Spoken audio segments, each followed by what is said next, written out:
Good afternoon, everyone. Good afternoon.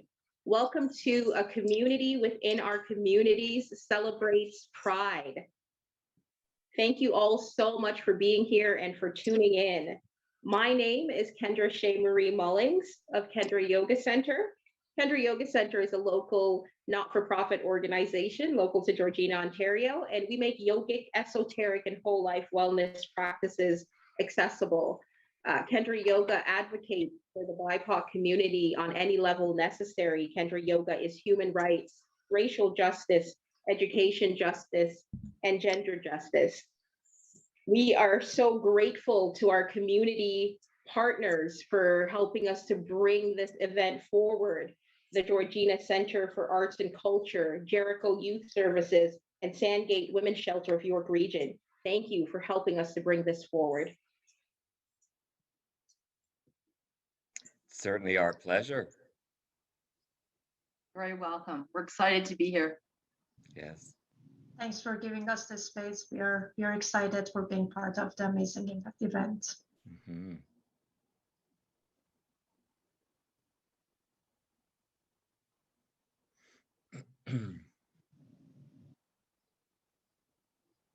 Thank you so much for having us.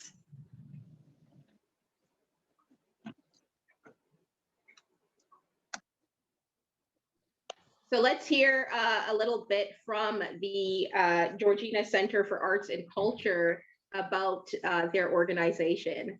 Let's give a little space for that. Thank you very much, Kendra. I'm going to leave that to my lovely colleague, Jeannie Faria, and I'm going to share my space with the 49 victims of the Pulse Massacre. Today marks the 5-year anniversary. And I was very, very blessed to be invited by Georgina Life, Rogers TV in Keswick before I was a host with the lovely Jeannie, to speak to that impact on me as a gay man, but also my feelings about the impact that it may have on the gay community. So what I have done today is I have lit a candle in celebration of the victims, as I did last year when I was very, very blessed to pay tribute to them at an event of York Pride. And I know there are some people who were kind of surprised that I didn't take this time to speak about myself, but in fact, I am speaking about not only myself, but I'm speaking about each and every one of us here tonight who's going to use their voice as we need to. So Jeannie, I'm sorry, my love, I'll pass that to you to do the more professional one, but Well, Grant, as always, thank you so much for your authenticity. You always bring, a truth to every conversation that you have. I certainly felt a visceral reaction to what you said. So on behalf of the board of directors of the Georgina Center for Arts and Culture, first of all, happy Pride to everybody. We are very excited to be here because for our center, this really marks the first time that we've done any kind of Pride programming. Certainly as my colleague and mentor and friend and co-host and co-conspirator often says, we are moving beyond, the pretty pictures on the walls, which is still, important, but we are trying to look at culture and the arts through the broadest lens, using diversity and inclusion, making sure that, the voices of all kinds of artists and all mediums of art is represented within the agency and on the walls and in the programming and everything that we do. So despite the sort of considerations of COVID and the issues around it, we had fabulous things planned. One of them early on, Grant said to me, geez, I'd like to do a panel discussion. And that was one of the wish lists that happened. And not too long after that, we attended a GDAC meeting here at the town of Georgina, and we met somebody. who really made a difference to us. Her name is Kendra. Through her, we met her beautiful daughter who has put this all together. Who were already doing, we thought, are there any youth around that we'd like to try and find and create some space for? And Kendra said, boy, is there. They're already doing all that. They've already mobilized and they're getting all this done. And, you know, I felt like I had won some kind of, you know, queer LGBT rainbow lottery at that point. It was like, wow, it's amazing. And here we are, you know, weeks later, everything unfolding. So we're just delighted to be here professionally, personally, as two out queer people in the community. We are delighted to be here to create this space for other community members. It's important. So just thank you for having us and being a part, and we look forward to the discussion.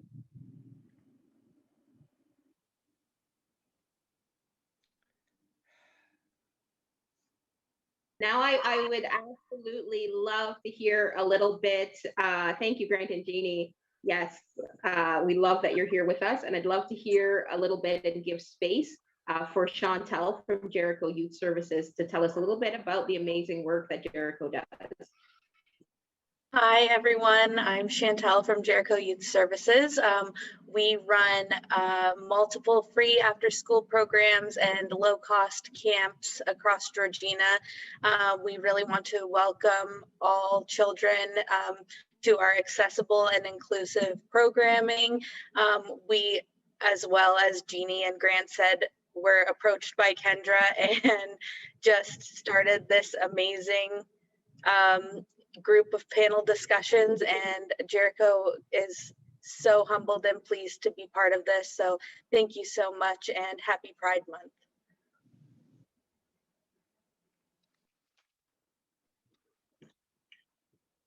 Amazing, Chantel. I've loved working with Jericho. We did the first community within our communities back in April, and it was just really wonderful to work with Jericho Youth Services. Yeah, and thank you again for being a part of this. Now I would really love to give some space for Lily from Sandgate Women's Shelter of York Region to speak on their amazing work, and I'm so happy to include them. Thank you so much, Kendra. Good afternoon, everybody. Happy Pride Month. I'm honored to be here representing Sandgate Women's Shelter of York Region. Just to say a little bit about Sandgate. Sandgate is a non-for-profit organization providing services to any person who self-identify as a woman and their children if they are fleeing an abusive relationship or an abusive situation.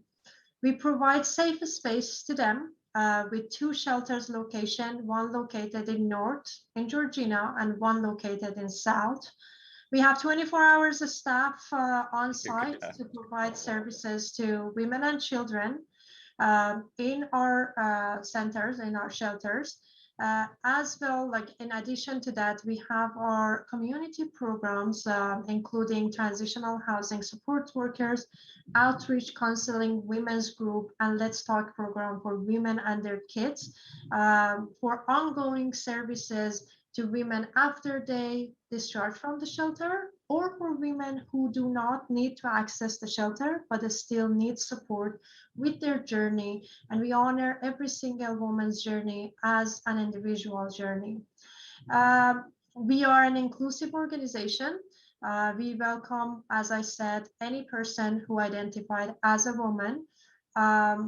During the years of services, we had many access from our LGBTQ community, plus community, and we tried our best, and we will try our best. It's a learning, unlearning and learning, process that we are always open to learn more and modify whatever services that we have to modify to be more inclusive.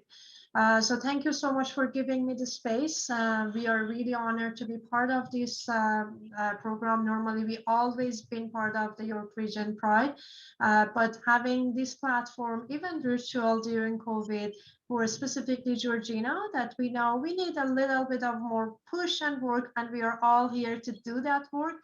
It's a great honor for me. I also would like to take some space, have some space to acknowledge our 215 Indigenous kids and beyond, and hope for, reconciliation, and hold us, every individual, accountable for the reconciliation also, specifically being in Georgina, having our community partner as Georgina Island, and also acknowledging and honoring the Muslim family in London who've been murdered as the hate crime. So I just wanted to hold the space for all those things going around us, plus our LGBTQ communities that, as I said, hands in hands, we need to do more work, and every single of us needs to take that responsibility in personal and professional levels.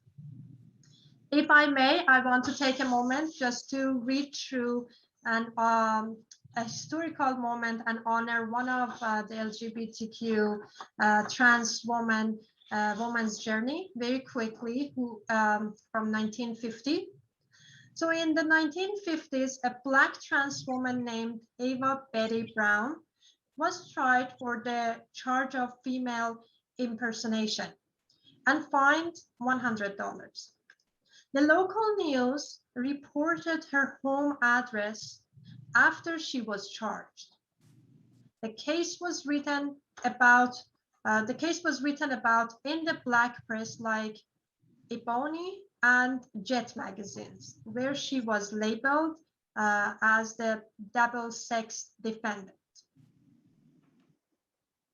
In response to being misgendered, Brown declared, "If I'm a man, I don't know it." And I think this is the challenge still in our society, that all of us try to put each other's in a box. So let's try to think beyond the box and be inclusive as much as possible, and honor all our trans individuals and communities. And always remember the intersectionality of LGBTQ community, that many of us dealing with many layers of intersectionality, not only being a trans, but also a woman of color, an older male trans, and all of those needs to be spoken. And we have a long way to go, and we are here to work with every single of you. Thank you.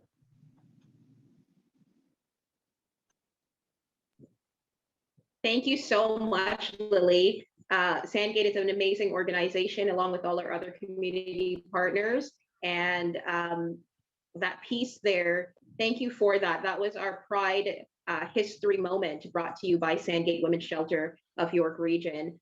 So thank you so much for that. And I'm just going to pass it off to the amazing creator and facilitator of this whole event, Hannah Mullings Tatum. Hi, my name is Hannah Mullings Tatum, and I'm the creator and facilitator of A Community Within Our Communities. A Community Within Our Communities is at its core a safe space for LGBTQ+ community and allies alike. We openly discuss the most difficult topics surrounding our community in a respectful, loving, and compassionate manner. My goal is to encourage not just open dialogue and acceptance, but to celebrate our differences and our excellence as a community. Thank you.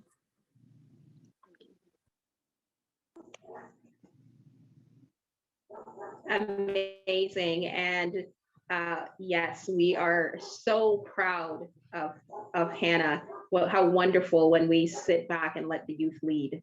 Look where we end up. I know we're getting excited to get into the panel, but I think it's so important that we take a couple moments. So we would like to take this moment to acknowledge that Georgina, the land that I'm on and some of us here are on, but you can acknowledge the land wherever you are to yourself.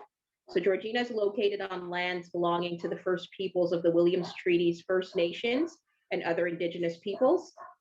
To the Chippewas of Georgina Island, I want to say thank you for sharing your land. Thank you. And breathe that in. Really make it count, not just something we say.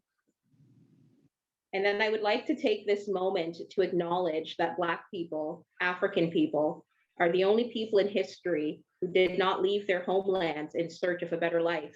but were instead hunted, captured, stolen. We would like to take this moment to acknowledge the countless evolutionary, revolutionary, stabilizing contributions that Black people, Africans, have made not only to Canada, but to the entire world. Breathe that in. Amen. We would also like to take this moment, another moment, a separate moment, to send out pure love and light to the Indigenous community. I'm so sorry for the pain that accompanies the truth of the recent findings. This should not have happened to your babies. Please know that we hold you in compassion.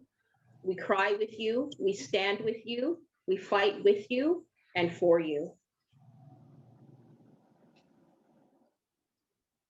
And I'd like to take another moment to send out that same sentiment, that same message to our Muslim community. What happened should not have happened.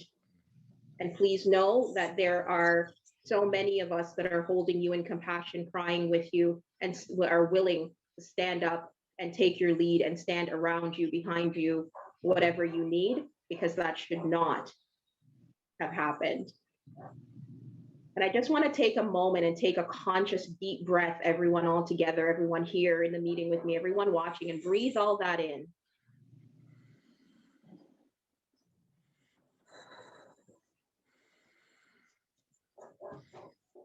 And I want to say that we are so fortunate to have the moderator that we have today. She's coming to us all the way from Vietnam, where it's like 2:30, 3 o'clock in the morning, first of all. So we want to express gratitude for her being here. But she is intelligent, articulate, open-minded, passionate, well-traveled, wise-hearted, well-educated, stunningly beautiful inside and out, not to mention fly AF. Please welcome our moderator for today's panel, Miss Victoria. Thanks for that introduction, Kendra. I really appreciate it. So we're going to start with the panel now. Okay. So we have 5 panelists, and we are going to start with asking the panelists to introduce themselves and why they're taking part of this panel. And so I wanted to start with Vanessa. Vanessa, since you had moderated a past panel, the LGBT youth, so now you're going from the moderator to the panelist. And so what does it mean for you to be a part of the panel, and why are you taking part? Thanks, Victoria, for putting me right on the spot. You know what? It's just an honor to actually be in this environment and space with everybody here, behind the scenes, front of the screen. I think that Hannah, I want to shout out to Hannah. Hannah is an incredible human being. And I'd like to say I'm here for her. I'm actually here for the youth. I think that I was given space by other people, and now I want to be able to create more space and bring identity to the table all the time, because who we are and the intersectionalities are, it's just us. And the youth have told me and shown me and taught me so much. So I feel it's my turn to just, be present in this moment. So thanks. Thanks, Vanessa. And I'd like to go to Jean and let us know about you and why you're part of this panel. What does it mean to you?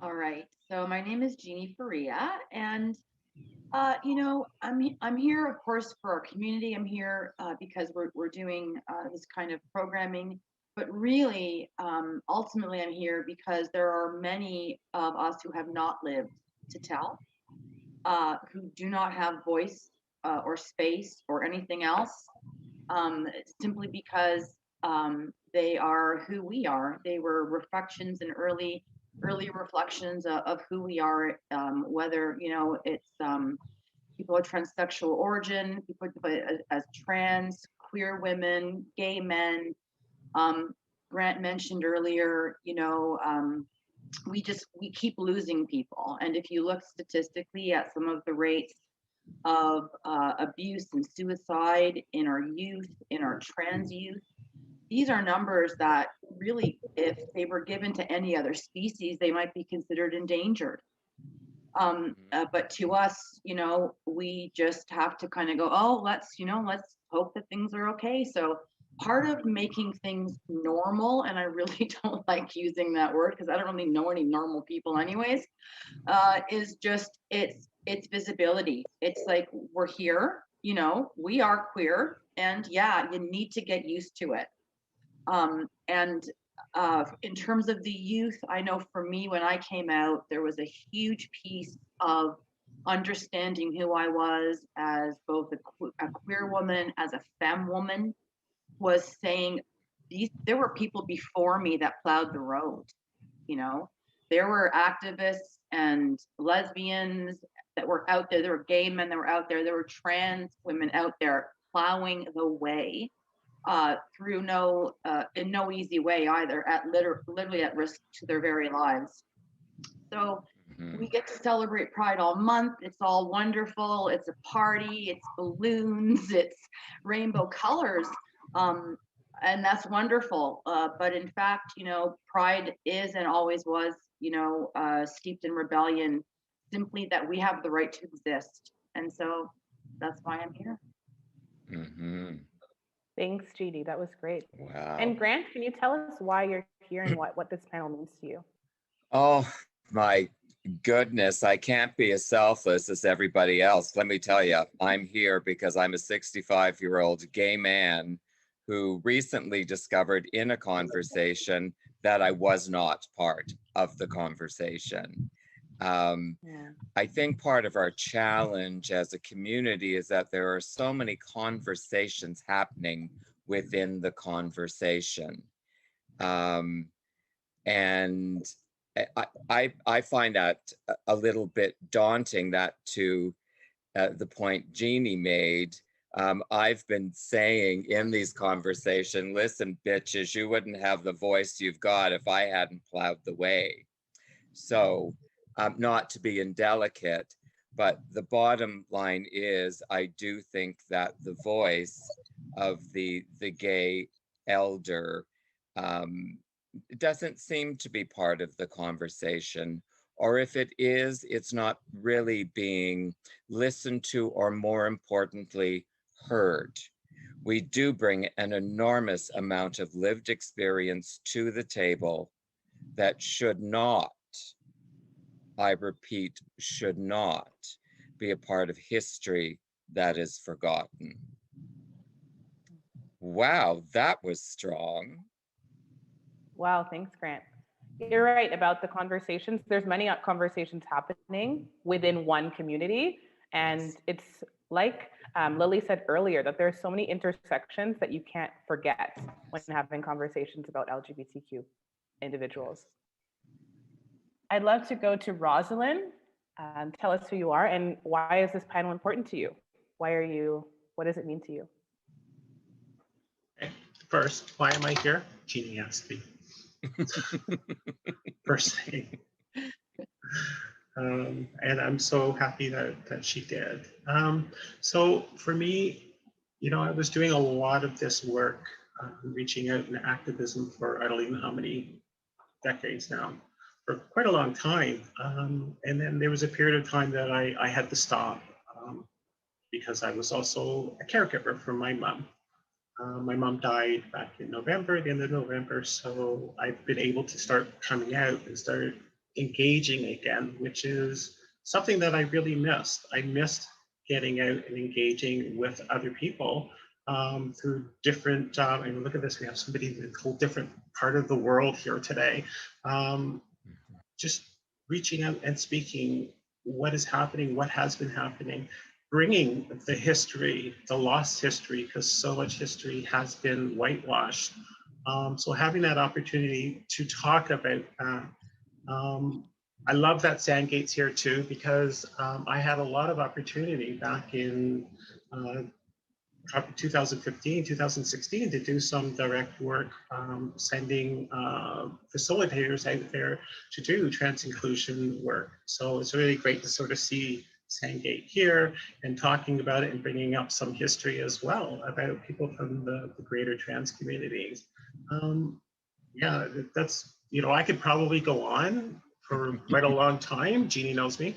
I could go on for quite a long time. I'm going to probably stop there because I will talk on more issues as we go. No worries. And sorry to hear about your mom, Rosalind, but you did bring Yes. a good point that sometimes it's difficult to be exactly who you are and be authentic, maybe even with the loved ones around us. And that's also a conversation, maybe even for an elder community LGBTQ individual. And Leah, I'd love to ask you as an ally, why are you taking part in this panel? So first of all, I want to say thank you for having me, for starters. The reason that I'm here, 2, I was invited, and 3, because I feel as an ally, you guys need to know how proud I am of you for the things that you've done for my children, for other people's children. I'm following your lead. I've stolen your ideas. And as a parent, I needed ways that I could let my child know, hey, it's okay. If no one else has you, I have you, and this community has you. I didn't ever want her to feel like she was alone in this world. So the more, as a parent, I got out there and got to know the community, so would she. And hoping to give her more allies in that aspect as well. So I'm here to support, to give back to my community, and hopefully to get other parents out there that might not be taking it the way that I am, to let them know it's okay. There is resources, and crush that comfort zone. It has to go. It has to go. And it's, yeah. Okay, I'm going to stop. But thank you so much for having me. Thanks, Leah. I wanted to continue with you if you wanted to answer, what advice would you give parents? A continued advice would you give parents to their LGBTQ youth and their children? I'll start with the parents. Listen to your kids. Yes, you gave birth and you might think you have ownership. You do not. You do not have a say. You do not have a choice. What your kids are telling you, you need to listen. They're not going to want to talk to a brick wall. They're not going to want your judgment. They're going to want you to listen, and listen openly. You can talk about it after. You can let them know, how it makes you feel. But in the end, this choice doesn't belong to you. The choice to support does. So get on board. Yeah. And for the kids, same thing. Listen to your parents, but never, ever, ever feel like you cannot be yourself. Ever. Don't do it. You'll waste your life. Just go out there and rock your poop stuff. Rock it. Own it. Wow, thanks, Leah. That was good advice, because at the end of the day, it's not the parent's decision what their child identifies as, right? And as parents, if you, just because, like you said, just because they're your child doesn't mean that you have a say in who they are and how they identify. If you want your child happy, let them be. Yeah, exactly. And I wanted to branch off of that in asking the other panelists, do you see a difference in acceptance between when you were young and now as an LGBTQ individual? And if you can go back to when you first came out, if you came out at all, what advice would you give yourself? And so I wanted to start with Vanessa. Yeah, everyone's incredible. I kind of want to go back a little bit to the first, if I can add that to this. I am also here because I'm a Black lesbian woman, and I think that I need to put that on the table really clearly. So it does start this question, Victoria. So, you know, how is it to come out? I think I come out every day in every way, actually. I don't actually think I've stopped coming out. That's it. And I think that Zoom, because I'm a little bit more public with the job I have, and the political action I do. I feel that stereotypes mean a lot now when visually people see you and hear you. So somebody asked me, you know, when did you come out? And that's why I say, I think I come out every day in some little bit. Being a Black lesbian, you know, and looking great, still middle-aged though, you know, what would I give myself advice to? I would say be gentle with yourself. I think that courage is always the easiest thing to say, but it's also to knowing how to take a step back and take care of yourself. And that means in every way to take care of yourself. I think also make sure you have an inner circle that you cherish, whoever that is. I was lucky enough to have chosen family that came to the need when I was there. And I'm always blessed for that. So take that to heart. Take those people to heart. Another thing I would say is always rock your hair. As a black dude, rock your hair. Gotta rock it. Seriously. And you know what? I spent a long time thinking, you know, from my teens to now, why am I so different? Why is this different? Why don't I belong within whatever that norm is? Well, what is the norm and what's wrong with being different? That's what I tell people. And essentially why you asked me being here on the panel, why am I here? Because I want to be a small piece of something for somebody who even identifies a bit like me in any way, in any possibility, because I'm just being honest, I didn't grow up seeing anyone like me. So yeah, so encapsulates all of it, I guess. Wow. Yeah, totally. And it's like what you said with you're only feeling excluded because you're only feeling different because you're excluded from the dominant narrative, right? If anything, you're just being exactly who you are. But then you feel a certain way with the way that society is treating you, or the way that your family views you as now divergent from what they wanted you to be, right? Especially being a Black youth, it could have been more difficult, right? And there are intersections there with race and being part of the community as well. And I wanted to ask Grant, if you had any differences between when you were young and now, and if you could go back and give yourself advice, what would you? Well, it's really interesting when I came out, and a very, very dear friend of mine, Paul Dolby, who I've been friends for over 40 years, and I believe my husband, who's behind me on the couch having a glass of wine, would concur. I didn't just come out, honey. I threw that closet door open and out I ran. So it really was, for me, that was the only way that I could do that, was to make this statement, because I was so afraid of what my tomorrow would look like, because I so didn't know who the heck I was or what all of this was. And then there was AIDS, and people were dying, and my mother was crying. And, you know, I had 2 ex-wives. So I think if I were to go back, and Vanessa made a good point, it's self-care. Self-care is really, really good. Take care of yourself.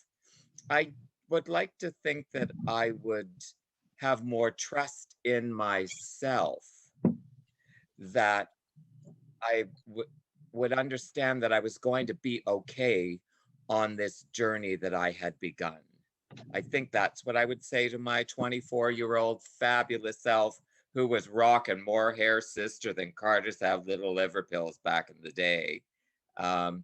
It would be that, trust yourself to know that, you know, different is just that.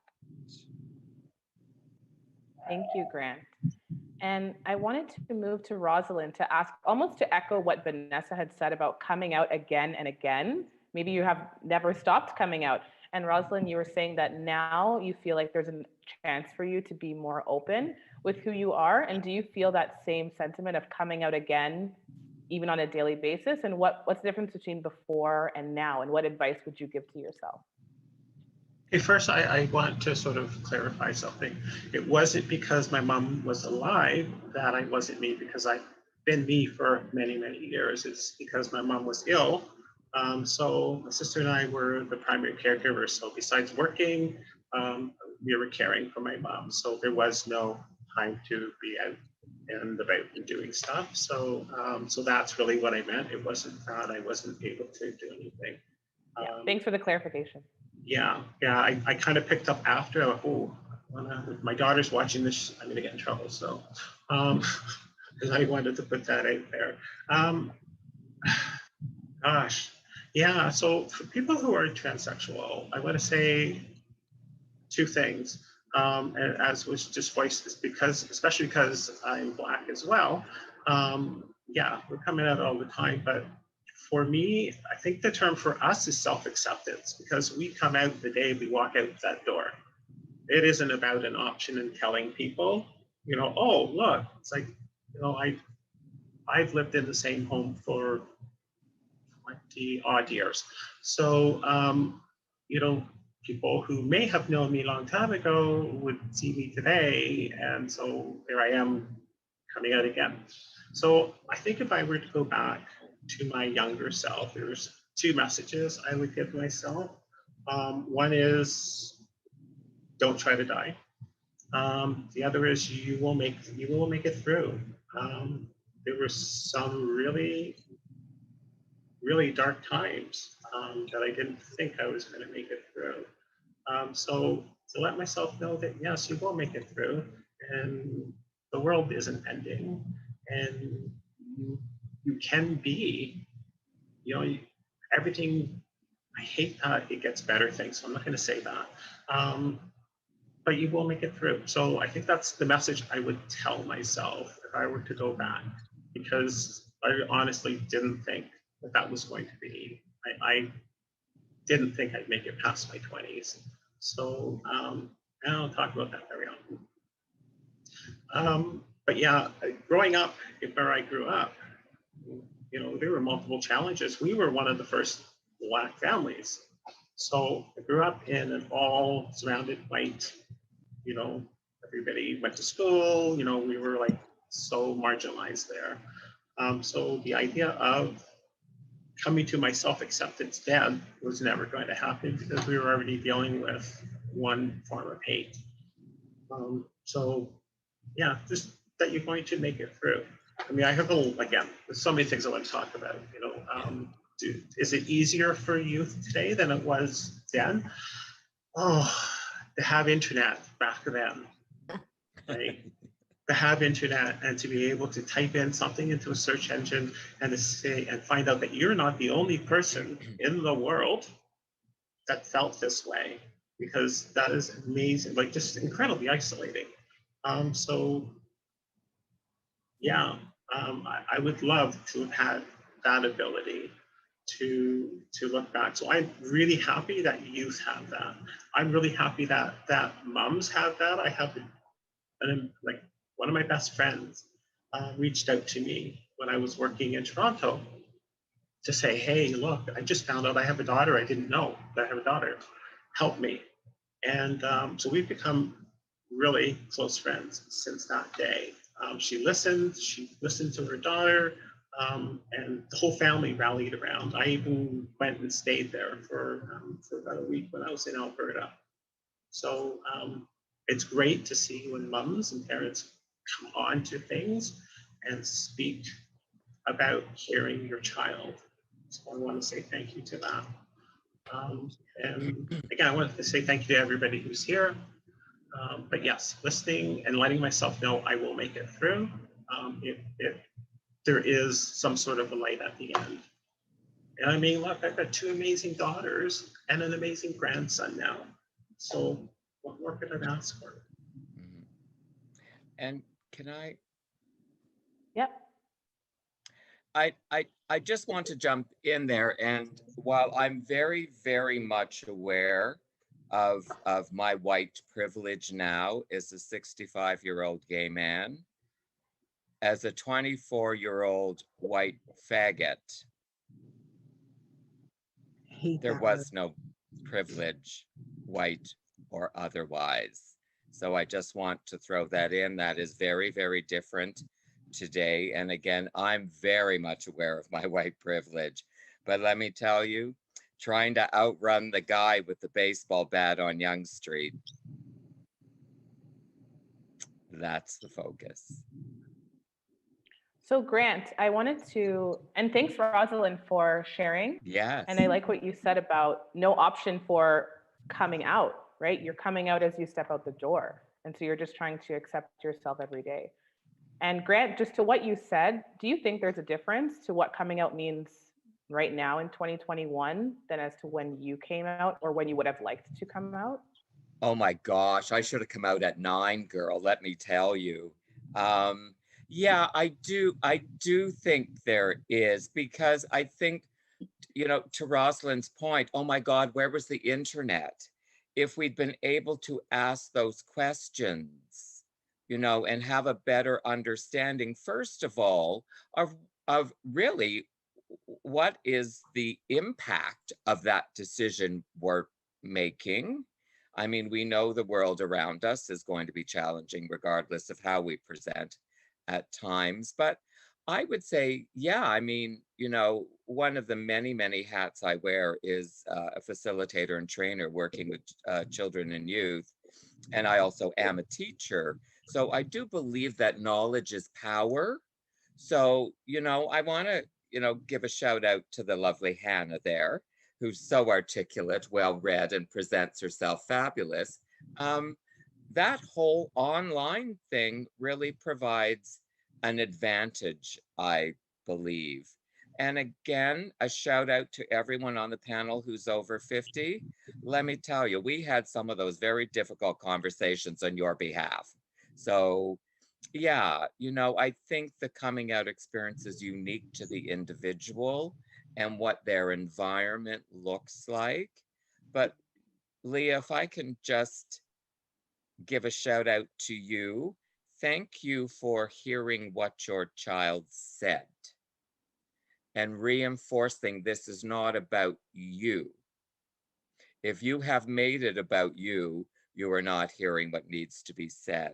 So I do believe, Victoria, not that I want to go off onto a tangent there, but I do think that there are more youth now who have the support of their family, whatever that family looks like. So I do think it's a little easier. I'm not going to suggest for one moment that, you know, it was horrible for us and it's a walk in the park for someone Hannah's age. I would not be so arrogant to suggest that.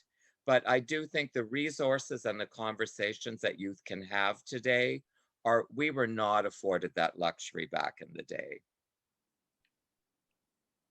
Wow, thanks, Grant. And Leah, if you wanted to, I wanted to give you space right now just to respond. And how are you feeling? I chose not to answer this question, but then right. Now I feel not that I need to, but that I really want to. There's 3 little words that she said. She wanted to live till she was 20. My soul felt that. My daughter was 6.5 when she came home and looked us in the face and said, if she's continued to be forced to live as a boy, that she was just going to kill herself. Those words ring.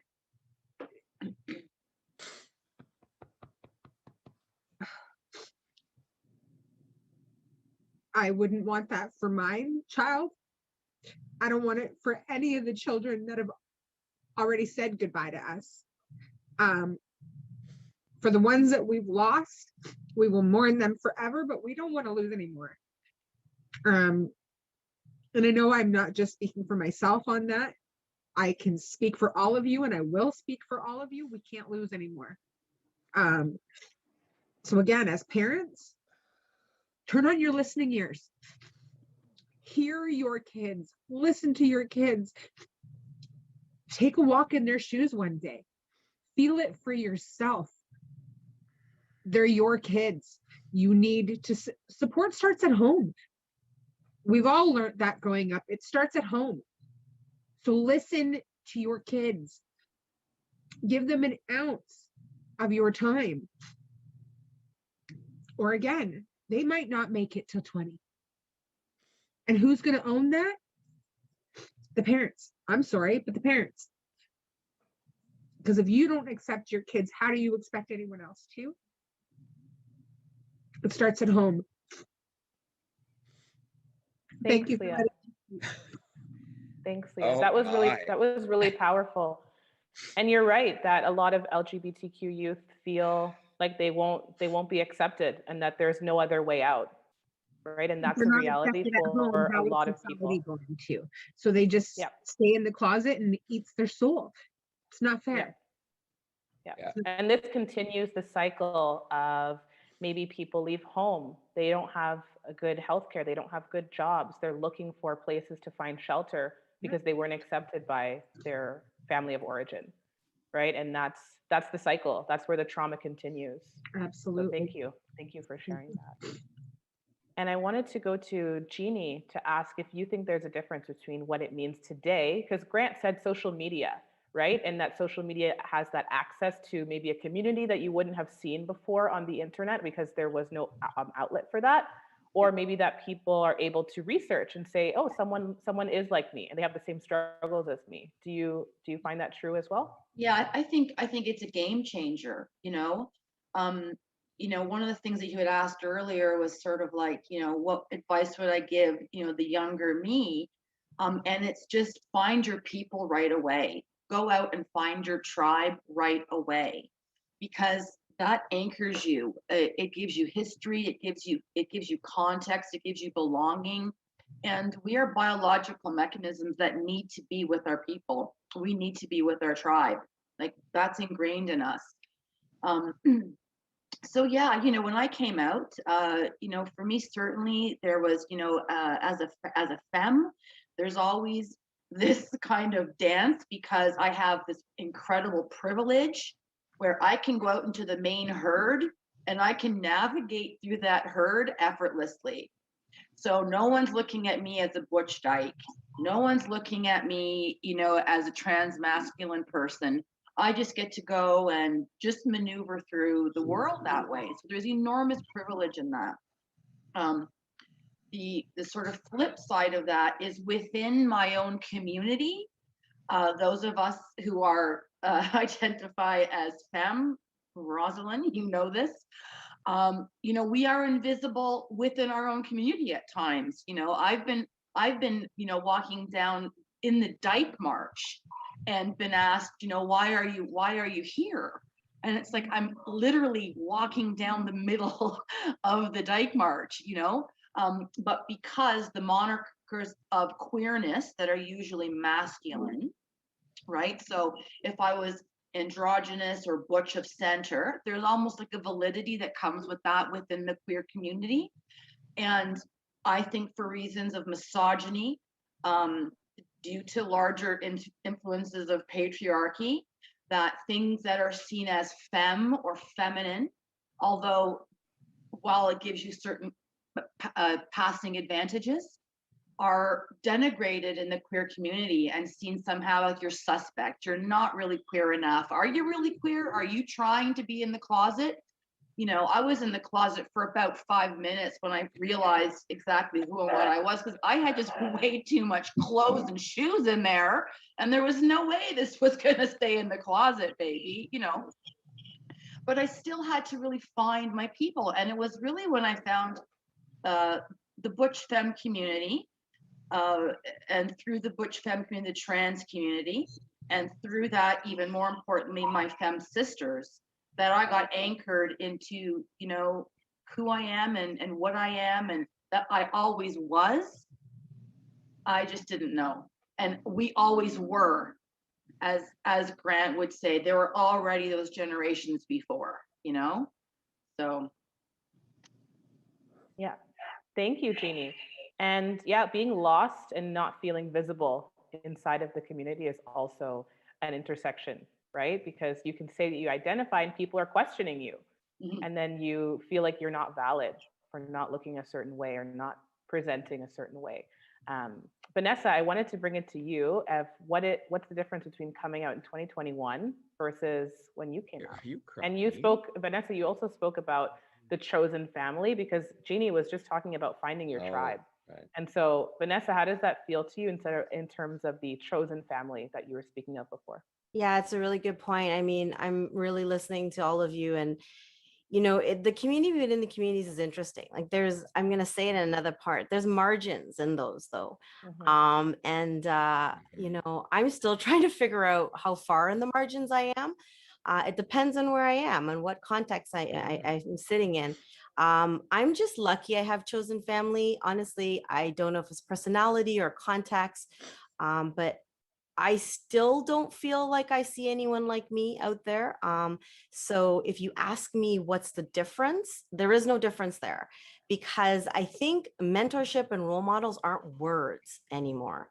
I think that people need to have a little bit of courage and a little bit of unselfishness for the next generation. A little bit, not much, a tiny bit. You can do it small, medium, and large, somebody said to me. So do it one way. Sometimes I choose the large. I think this is a medium. We're all here, we're giving of ourselves. Social media was a game changer for me. It definitely was, but it also can be very isolating and dangerous, social media. So I do work with youth, and it is something in which I see that they feel anxious, they feel isolated, they feel invisible too, even with social media. So I don't know, I go back and forth. I know that, Grant had some really important things to say when it came to the fact of, walking down Church Street. Sometimes walking down Church Street, I still don't feel accepted though. And I don't know where I fit in the actual lesbian community. I'd love to say I'm femme, I'm butch, I'm dyke. I still don't know, because I played hockey and soccer, I played high level hockey and soccer, but I refuse to wear cargo pants. I refuse to wear Doc Martens. I need to look a certain way. And I think Hannah knows what I'm talking about. So, so when you ask me, Victoria, there's challenges, but for the people on the screen today, this is what's going to make coming out in 2021 just a tiny bit better for some people. Yeah, you're absolutely right that it's the words can be helpful, but seeing people that look like you reflected is what gives people the courage to continue to be who they are. Absolutely. Grant, I wanted to move to you and asking you, what do you feel like are some of the biggest barriers to being queer today for you? Oh my God, I'm old. But you're cute. Honey, let me tell you. And I'm wearing more makeup than every woman on the panel, let me tell you. So true. trust me, there's a lot of gay men out there that look like me. I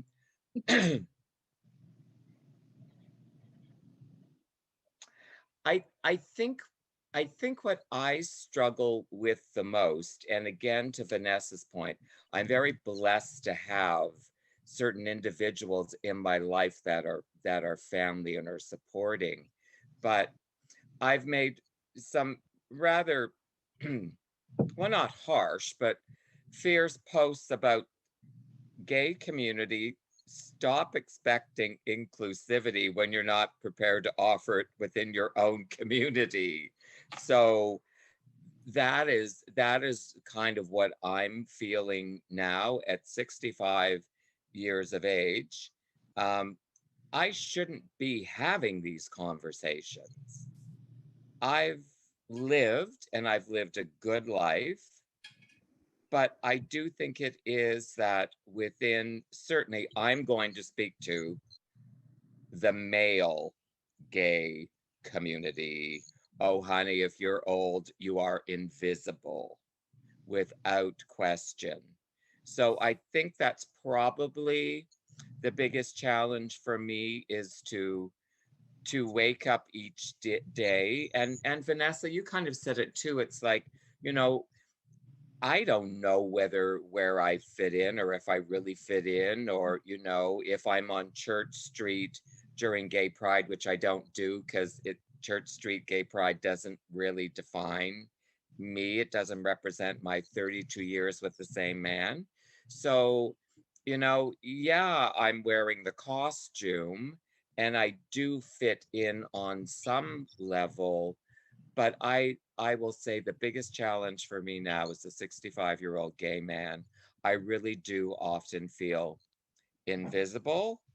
And I do kind of struggle with that, because I think I'm just too old and too tired. I really need to lay down, you know, and reap the benefits of this fight that we all on the panel have been fighting for many years. So that is my personal, and I'm sure, as you know, however we identify, it's different. But I will just say there was nothing more bitchy than a 30-year-old gay male. Thanks, Grant. Oops, Thank you, I Grant. said it. And I'd like to go to Rosalind and echo the same question. What do you feel like are some of the biggest barriers to being queer, being part of the community in 2021 for you? Well, and I'm glad that Grant mentioned the Toronto Pride, because that's a perfect example of a barrier.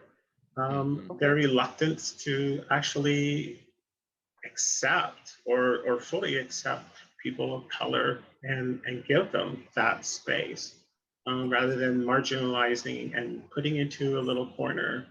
I mean, I worked in Toronto, I'm not going to name the organization, for a number of years, and it was very much the same there. It's a lot of lip service. It's a lot of, oh, you meet this, so then, oh, we can look for a grant to, I don't mean you grant, but for a grant to meet Oh, that honey, sort take of, me.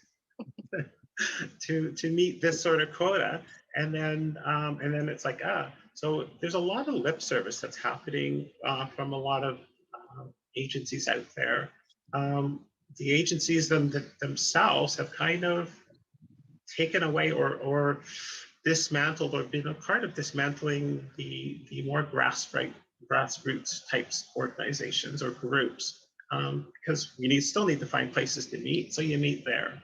And so there's still that going on. So it's funny, because on one hand, I'm like, yeah, social media is like this huge game changer on finding people. But at the same time, it's also given this whole different perspective to cis heteronormative type people out there as to what the queer community is, because of large things like Toronto Pride. So everybody, that's that. I was a good example. A couple of years ago, I was facilitating a training for an organization, and this organization happened not to be rooted in Toronto, and so one of their responses, and I love when I can get one-on-one with like some Black social workers, because I can actually like respond the sort of same type of way. That their idea was, well, why don't they all go down there? Because that's where everybody should be. That's where people who are from the trans community should all be, because they should all be in Toronto, right? And that's an absolutely ridiculous idea. Yet, every year, well, not so much this past couple of years, but every year, City TV and all that does their whole great big huge thing to the corporate pride event that happens down there. Rather than the small events that happen in smaller, like other communities out throughout Ontario and, the world, really. So, yeah, it's kind of a little rambling type thing about there are still those same barriers. And the other problem, I guess, is I don't go out. Like, I'm not a partier and stuff like that. So I'm losing touch with my community except for maybe online type posts. So that is also that other thing, which again, Grant talked about, which is aging. Like aging, I don't have it in me to be out all the time anymore. Wow, thanks, Rosalind. And it's interesting what you said, that pride is creating a barrier, which is really interesting because for the young community, it's something that opens up and people go there to come out, right? And this is something that may be a barrier for an elder LGBTQ identified person. And that you said the cishet community is also involved in it, which may have its hand in some people not feeling like it's fully their own tribe and their own community, and then having other hands in it, right? Having all the corporations who jump onto Pride every June, that creates a barrier, right? And I think that's also part of it. And Rosalind, I wanted to continue with you just on the same track that you kind of answered it, but do you feel visible as a senior LGBTQ member? It's funny because I have no clue. So I work in the gender-based violence organizations as well. So I work with women and children and people from the trans communities who are fleeing and escaping abuse and violence. So that's what I do every day. No idea. I guess in a lot of ways, yeah, because as GD was sort of mentioning before, I don't come across as this butch type person, or I don't come across as this stereotypical type of whatever. This is sort of like I just wear regular clothes and go to work, and so yeah, very much. I think I do feel that invisibility. I don't feel like I don't feel the people, and in some ways this is a good thing for our community, right? Is not being pointed out and motioned to and mocked or other things as you're walking down the street. So on one hand, that's a great thing not to have to deal with that. On the other hand, yeah, I just kind of disappeared into the woodwork, sort of blown away. And I think it's important that younger people remember how they got what they have today and what they're building on. And sometimes we don't see that. Not all the time, but sometimes we don't see that. And that's kind of a sad thing, to sort of forget about all the things that were done for ourselves, but for others as well. So when people kind of forget that, you're lost, right? Or you're erased. So yeah, I do feel kind of invisible. Wow. And that's powerful because you said maybe that society isn't even ready yet for you to be fully visible on a daily basis because it may be harmful to some people. So at what point are people ready to be visible all the time but not have their safety or their be in danger, right? And that's a huge part of it as well. Vanessa, I wanted to ask you, do you feel visible?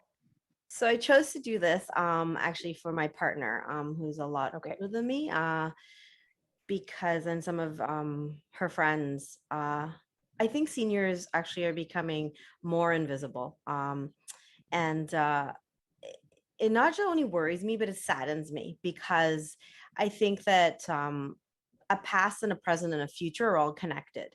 And I think that you have to honor the past in a way of understanding it, of living in it, and identifying in it.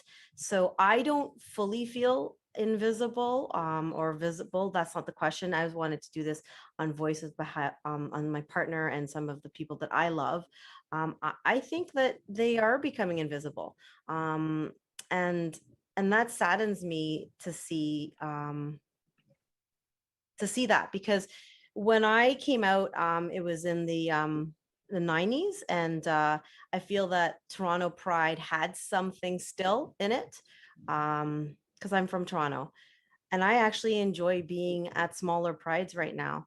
Like for example, York Region, I started to go to that. Why? And I asked myself, pre-COVID, why am I here? Why am I at this? I live in Toronto, because it feels like you belong. And that's a real important message I want to bring today, that I think that senior LGBTQ people need to belong, because they gave us things that we don't even know what was given yet. And I want to just put that out there. So the question isn't just for me. I'm not answering it on just of my behalf, but the person I love very much and people I love. So. Wow, thank you, Vanessa. And Grant, if you'd like to tell us, do you feel visible? God, it's killing me. I'm gonna have to touch up my makeup before the photo shoot. Wow, you know, I truly am kind of lost, because as I'm sitting here listening to the other panel members, I'm realizing how kind of fierce I am and how I feel and what I'm putting out there. And it's all about me, and it's not really. I think really, Vanessa, you just captured that. It's I don't think it's anyone's responsibility to ensure that I am visible, that I find a place that I fit. I do think that that is my responsibility. But quite frankly, you know, as I hear my dear sweet friend Jeannie refer to me as an elder, and I hear Vanessa call me a senior, quite clearly I fit somewhere.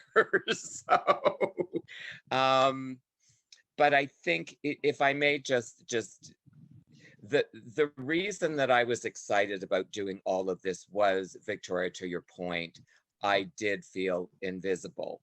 And I was in a conversation with a York Region service provider, engaged in a conversation with someone much younger than myself, quite frankly. I think the shoes I wore at the York Pride event last night was older than the young lady I was engaging with.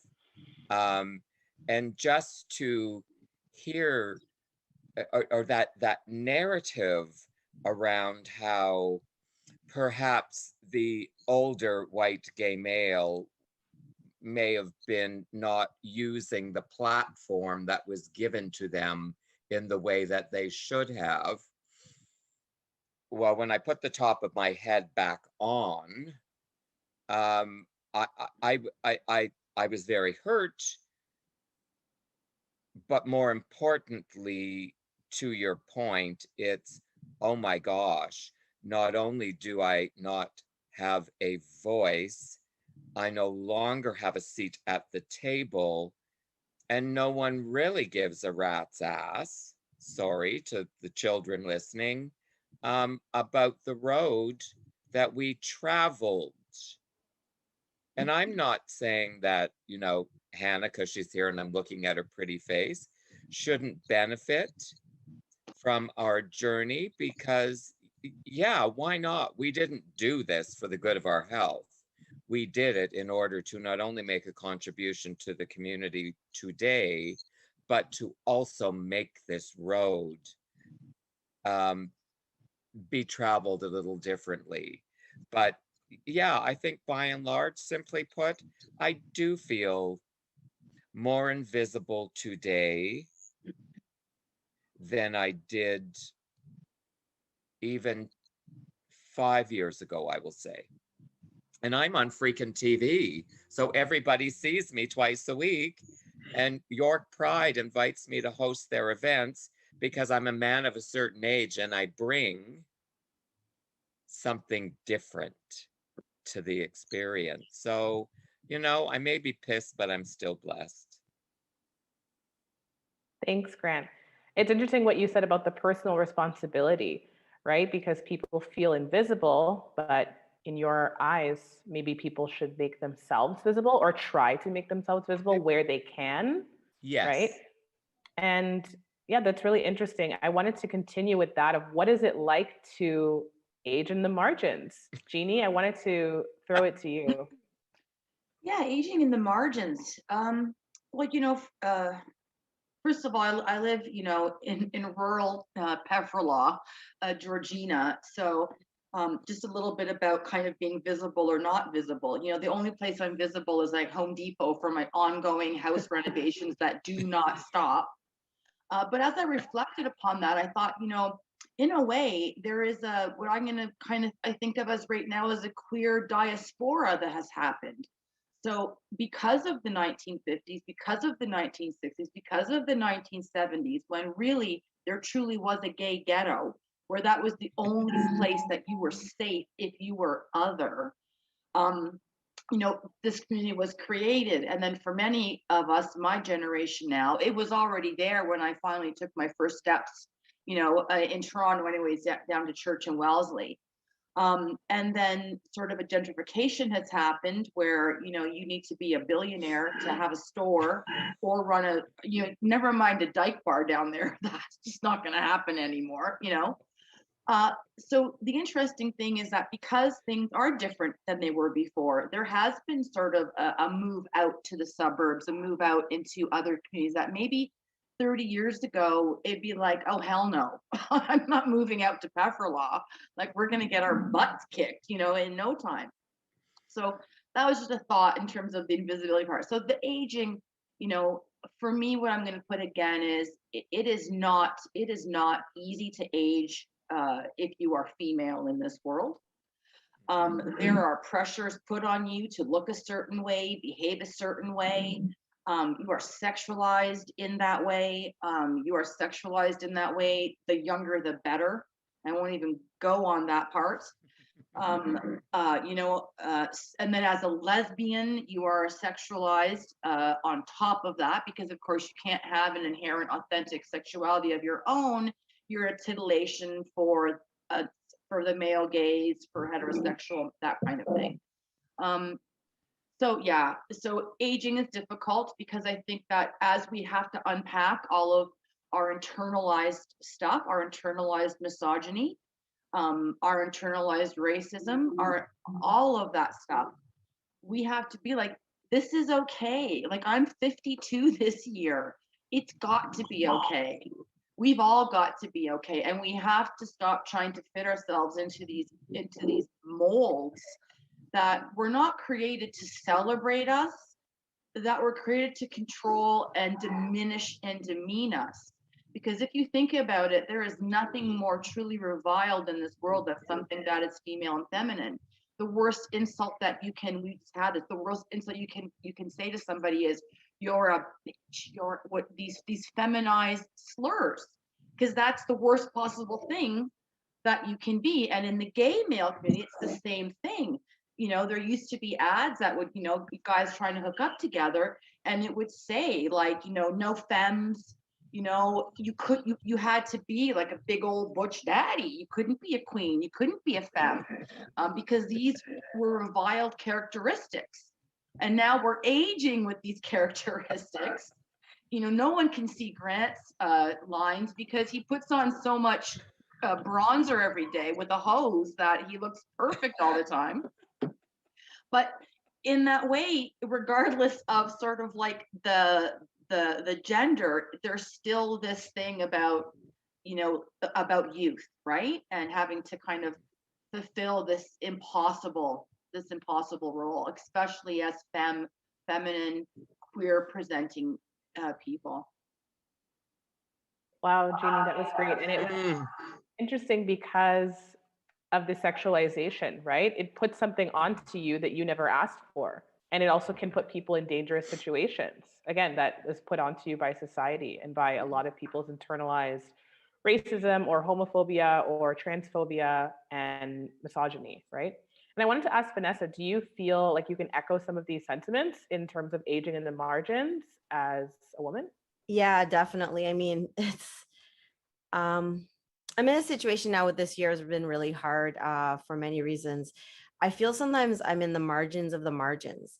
And I say that because, Jeannie, thank you for saying all of that, that the internalized racism within our community, I take a pause.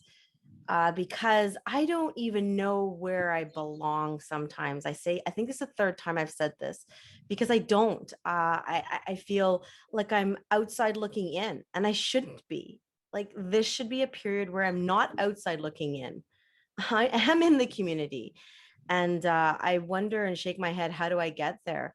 And I run this group called Black Youth York Region with incredible Kendra here. And, you know, I look at the youth and I say, you know, I just hope they don't have to feel this, because, you know, what happened in 2020 with George Floyd happens every day with Black queer people.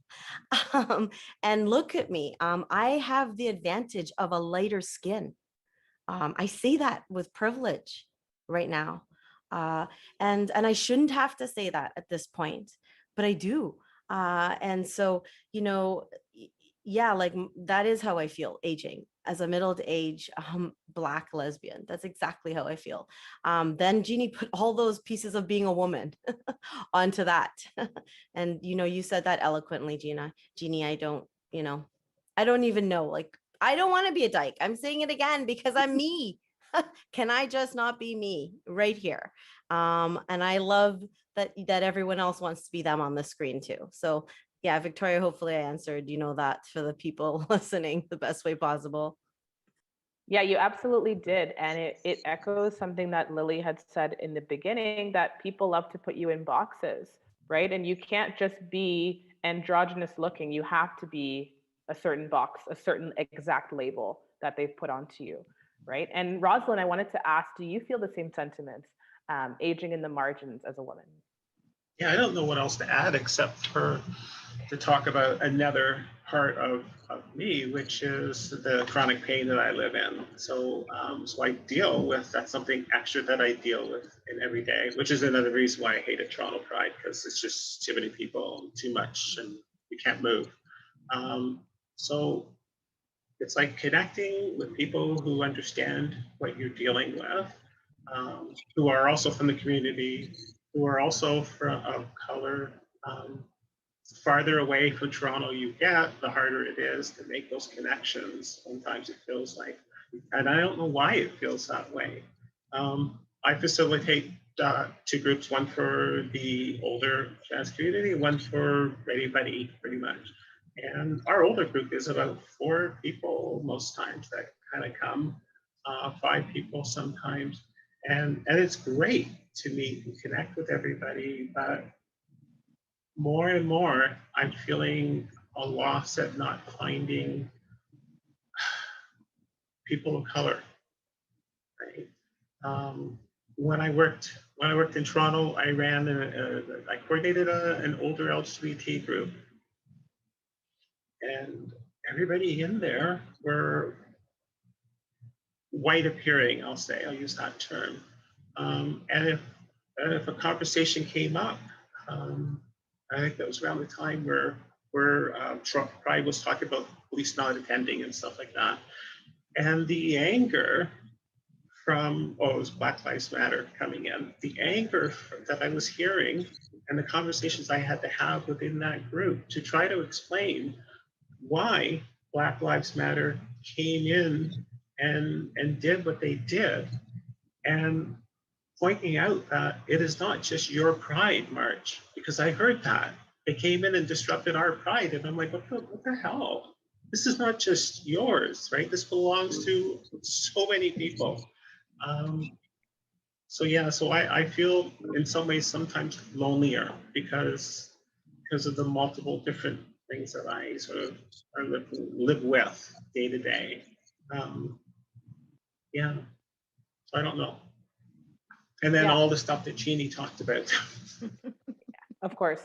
And Vanessa. Yeah, and it's, thank you, Rosalind. And it's interesting because there is no Black Lives Matter without Pride, and there's no Pride without Black Lives Matter, right? They're interchangeable and they're intersectional. They both need each other to exist. And Pride started with a Black trans woman, right? That's the beginning of Pride. And so how can you have a Pride March and not accept Black Lives Matter? Because Pride is Black LGBTQ lives, right? And pride is also for everyone who is part of the community. And so I wanted to ask Grant if you have anything to add about this aging in the margins.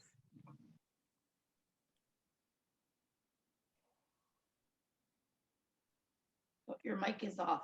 Might help if I unmute myself. My goodness, I can't believe that I actually shut my own voice down. Oh my Lord. Jeannie's gonna have to get herself a cocktail after this, let me tell you. Ew. You know, I'm just hearing so much good stuff that I don't even know where to begin. What I do just want to jump on, Jeannie just what she said about the misogyny, and it's just like I went, and then I remembered that the youth panel and Hannah spoke so eloquently about her own experience, and I thought, oh, this is just wonderful, you know, that Jeannie's saying, okay, this is how I'm feeling. And then Hannah, who's a couple of years younger than Jeannie, is saying, oh my God, that is still there. So, but, you know, what I just want to say here, because I'm like the only white guy on the panel. I was raised by a single mom. So it was a child raising a child. And I was raised to not see color, race, ethnicity, anything like that. So, you know, when I hear these conversations and I get confused, it's because it's not part of the way that I was raised or the life that I have led. So I just want to put that out there. I do think that there are some older, and I'm going to say gay men, because let me tell you, there's nothing worse than a bitchy old queen, who really does need to be listening a little more than speaking, and understanding that the lived experience today is much different in terms of the diversity of the community. And I say diversity not as it speaks to ethnicity or skin color, but I think my biggest fear around aging now in the community is I really don't want to feel like at the end of the day, and my runway is shortening as we speak, that my life didn't matter. I think it's more than that, because I've been very, very clear. When I stop looking like this, honey, lay me down and throw the dirt over me. No muss, no fuss. I have no desire to be 900 years old and look bad. But, you know, that aside, it really is, why did I fight this fight? Why did I survive AIDS, cancer for myself, all of these things, to find that it was all for nothing? It's a little dramatic, but that's me. But at the end of the day, do we not all, whether we're 20 or 200, want to write that final chapter feeling like someone actually wants to read it? Mm-hmm. That's all I'm Yeah, asking thanks, Grant. for. Yeah, thank you for sharing. And aging in the margins as having your voice heard and still having your story be a part of what's paving the way for future generations. Yes. And it's interesting what you said, because I think a long time ago, not seeing color or not seeing people was desirable, because people thought it meant they could just see everyone equally and everything could be fine, right? But then now people are realizing that when you don't see color, you don't see the person in front of you, right? And not literal skin color, but if you don't see someone for who they identify as, you're not truly seeing them, right? And that is a very, very difficult conversation for a white man of privilege. Right. So, Right. you know, I think sometimes I spend more time trying to overcompensate because I'm a white man of privilege. But I am Right. really, really blessed to have been raised by a truly amazing woman Right. who taught me that everybody deserves to be heard. Everybody matters. Thank you. And I I want to just- move on to, oh, yes, yes. Yeah, go I ahead. was just going to say a thought on that, which is that Yeah. I think sometimes in the effort to equalize and create sameness, what happens is you start basically shoving a square peg into a round hole, and the edges come off.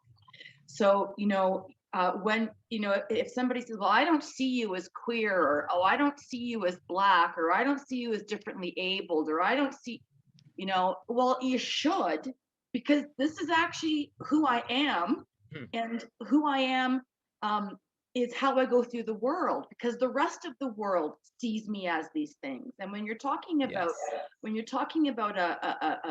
racialized, piece, there is no coming out. Black women don't get to come out as Black. They're just Yeah. Black. So they Yeah. they go through the world, excuse me, this way, and the dangers and the ignorance and the harm and all those preconceptions, there's nothing they can do, regardless of whether or not you want to see somebody that way. This is the identity, and it negates it, I think, when you negate the reality and the lived experience of people, when you don't actually just embrace, even in like, I can't possibly, I just also have to share something. So Roz was doing some serious work back in the early aughts, even I think a bit before that. And anybody who's had, SRS surgery here in Ontario at any time in the last little bit can thank this woman on one of our little cubes here right now, because she was one of the early pioneers that, kicked a lot of butt and took a lot of names and made a real difference. And she did it as a lesbian, as a femme lesbian, woman of color with a disability. So I just need to put that out there, because I just think it has to be out there. So that's it. I love you. I had to say it. Thank you, Jeannie. And I wanted to move to ask if anyone has any concerns regarding homophobia, transphobia in healthcare. Are you afraid of maybe going back into the closet or something of those concerns? Let's pass it to Rosalind. There's my mic. Yeah. So as I said, I was working coordinating older LGBT. My whole focus at that time was the older community. So like I could have rants on like, why aren't there more grants for older LGBT things rather than older or youth LGBT things. So I could have a rant on that. But yeah, like it's terrifying, the idea of maybe going into a long-term care home and the ignorance that we could face in there. A movie called Gen Silent was created a number of years ago that spoke on that whole thing about going back into the closet. I know a number of people from the trans community only, like, it's the idea, the concept is terrifying, and especially if you haven't had any, like, if you didn't need to or weren't able to, whatever, have any sort of surgeries. Well, how are they going to react to you? What kind of care might you get? What sort of more barriers are you going to face? And then who do you talk to? Who's going to support you? Be that advocate, because once you're sort of locked into this space, this isolation space, especially now during COVID, you're there, you're it. So yeah, it's a terrifying prospect. I have no intentions, and I spoke about this a number of years ago in Vancouver. I have no intentions of that ever happening for me. I don't know what that may look like, but there is no way that I'm going to end up in sort of a long-term care space, because it's just a terrifying prospect for me. It's not a place I want to be. I mean, they're already underworked or overworked, the staff in there. So I mean, I will put that out there. They are so overworked. The PSWs do an amazing job. they're overworked. I understand that just from caring. We're spending the last since 2014, 12, 13, I also were 14, caring for my mom, my sister and I. The amount of work put in like that we had to put in for that.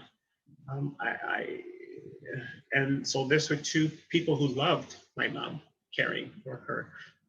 Going into a space where a person doesn't know me, they're in for a job, they don't care, and what if they're then disrespectful of me? No, no, it's not an option for me. It absolutely terrifies me, that prospect. Wow. Yeah, it's something that maybe people don't really take into account, right? That your care in the hands of people who may be ignorant it could be harmful to you. Can I just, can I add one more piece? Yep. So because of my role, when I was working in Toronto, I would sometimes reach out to long-term care agencies and ask them, what sort of trainings have you had, like with LGBT community? And most of the responses would be, well, we don't have any people in here like that. Oh my God. Right? So that speaks tons. Or I would get phone calls from, London area, reaching out to us because, we were the hub, looking for places for their parents who were LGBT, who were gender, sexual diverse. And I couldn't give them places somewhere close to them because as far as I knew, these people may not actually be supportive. I could give them names of some in, I think 4 or 5 I could give them. So I could actually give them 4 or 5 places. That's it in the sort of GTA. That's disgusting. So yeah, so I take that lens and everything else as to why, no. Sorry to interrupt. It's okay. Wow, that was a really good point to add in the sense that they said we don't have people here like that, but they absolutely did, right? But they, again, not visible. They were probably being ignored and maybe even just pushed to the side, their needs pushed to the side. And like you said, people may have to alter their identity and go backwards just to be in that kind of space. Grant, I wanted to ask if you had similar concerns regarding homophobia or anything in the healthcare sector. Well, when I was looking at this question and chatting with Hannah and Kendra, I said, I don't know that I really have a response for this. And then Kendra took a layer off and said, oh, yes, you do. You need to talk about it. I've been very, very fortunate in terms of my healthcare. When I came out, everyone said, oh my God, you've got to get a gay doctor. I thought, well, why? And that's what I said. And they said, well, there are certain issues that you may have to deal with. And unless you have a gay doctor, they won't be able to address those issues in the way that they should be. I thought, what the hell are you talking about? I don't know what's going on. So I went to a gay doctor. I've ended up that our healthcare practitioner, both my husband and mine, and actually he says to me, Grant, I am the only stable long-term relationship you have ever had with the Mayo. So it hasn't been an issue for me, but Ross, and when I think about the whole long-term care thing, I mean, apart from the fact, girl, I ain't gonna live that long to go there. If I'm being really, really honest, I would probably be fine because look at me, I'm going to pass. Right. I'm going to leave it at that. Right. And that's part of the intersections in the community and maybe the privilege in the community, Yes. Right? That's a part of it. Absolutely. Yes. Vanessa, I want to pass it to you if you have any concerns. Yeah, I do. It's gonna go the reverse of Grant on this.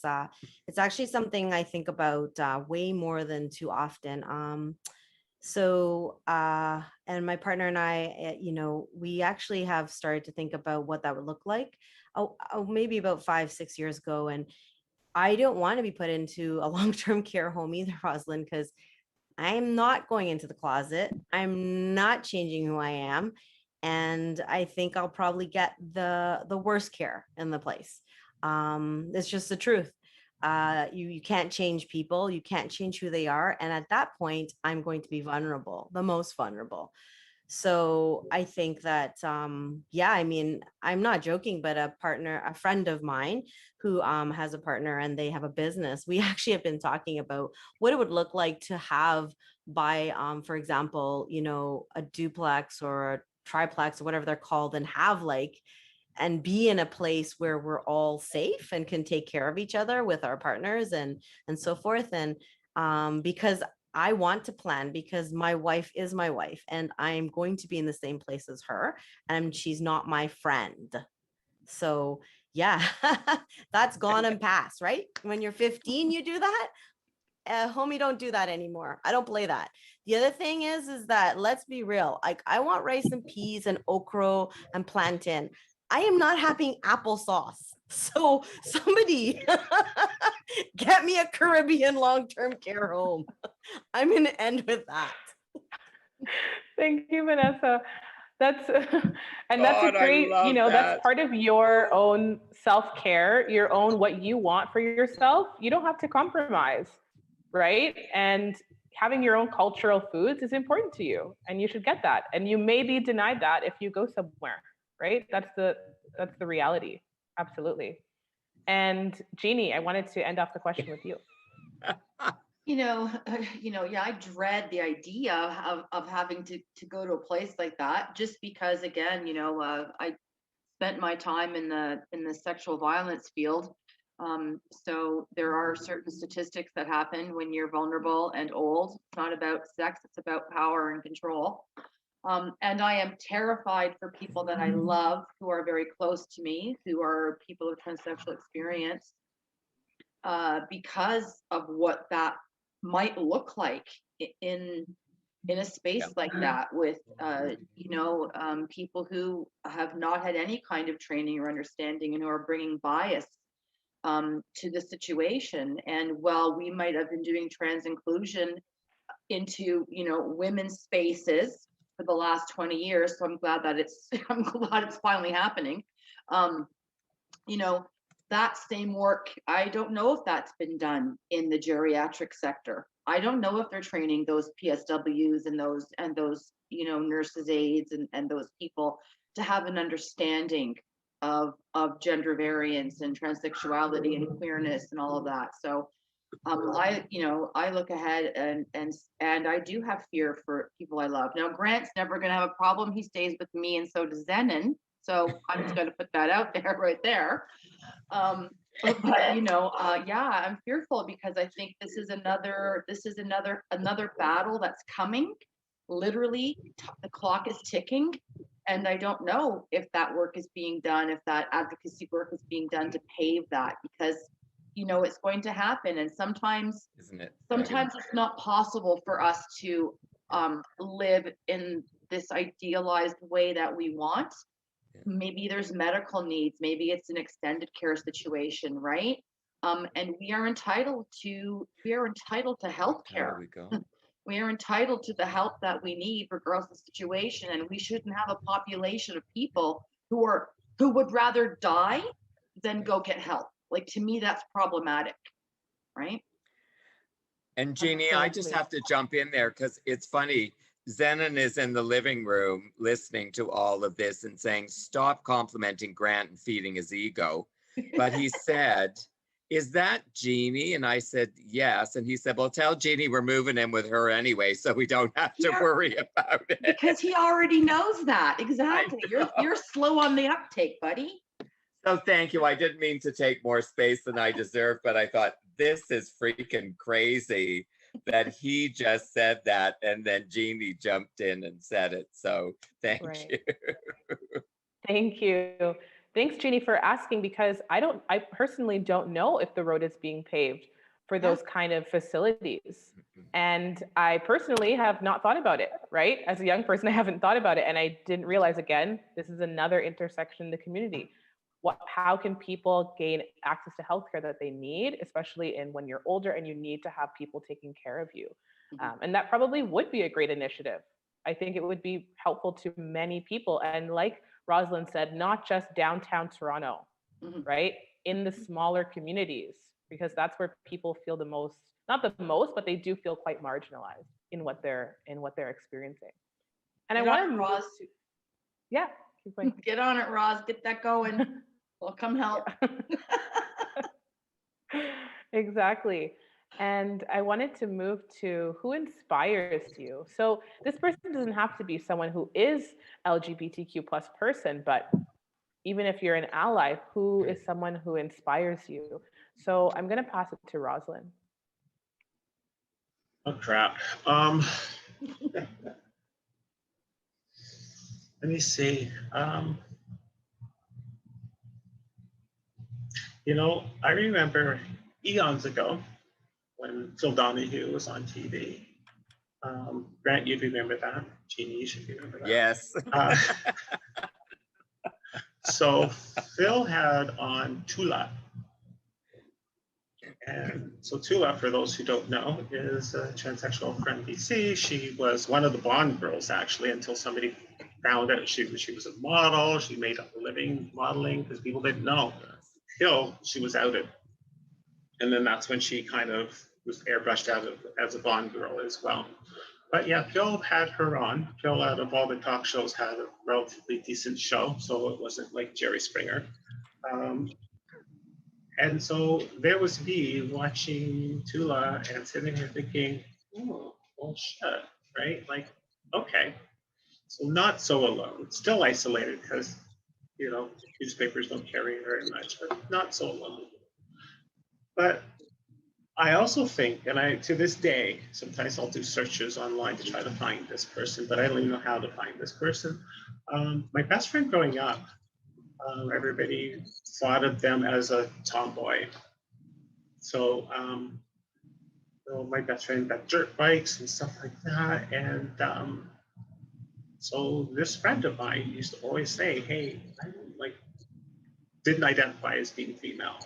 So played hockey, did all kinds of stuff. You know, like I said, got dirt bikes. So I just hung out with this person, and I would love to reach out to this person one of these days or find them again, just to kind of say, hey, you know what? As kids, I really wish I had shared that inner piece of me with you, because I knew about you and you didn't know about me. So yeah, I walk with that all the time, and I sometimes search for this friend's sister, see whether I could track them down, because I really would like to. There was that bit of honesty this person kind of lived with as we were young, right? We were like teenagers, young teenagers. So yeah, there's a lot of inspiration from them on that concept. And the teasing that this poor friend would get, not so much, it was outward teasing, I guess, not so much from her circle of friends. And then again, like I said, there's Tula, and then there is looking at like the Stonewall and the women involved in Stonewall, the women that were involved in Compton, which was before Stonewall. Most people don't know about the Compton riots that happened before Stonewall. So there's so many different souls out there. I get inspired sometimes by youth, right? So I pick up my inspiration sometimes by youth. I volunteer at a camp that we haven't had happening for the past couple of years because of COVID. There's an overnight camp, and it's for youth, young children up to 17, so 6 to 17, who identify or whose parents identify within the sexual gender diverse communities.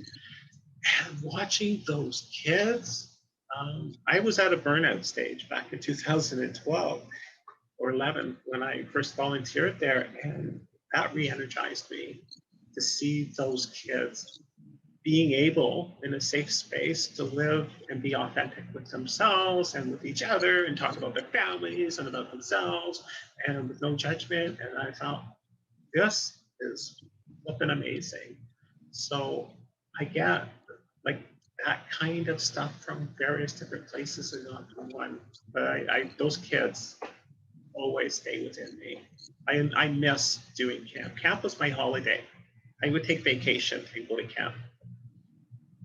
So, and come back exhausted, but it was amazing.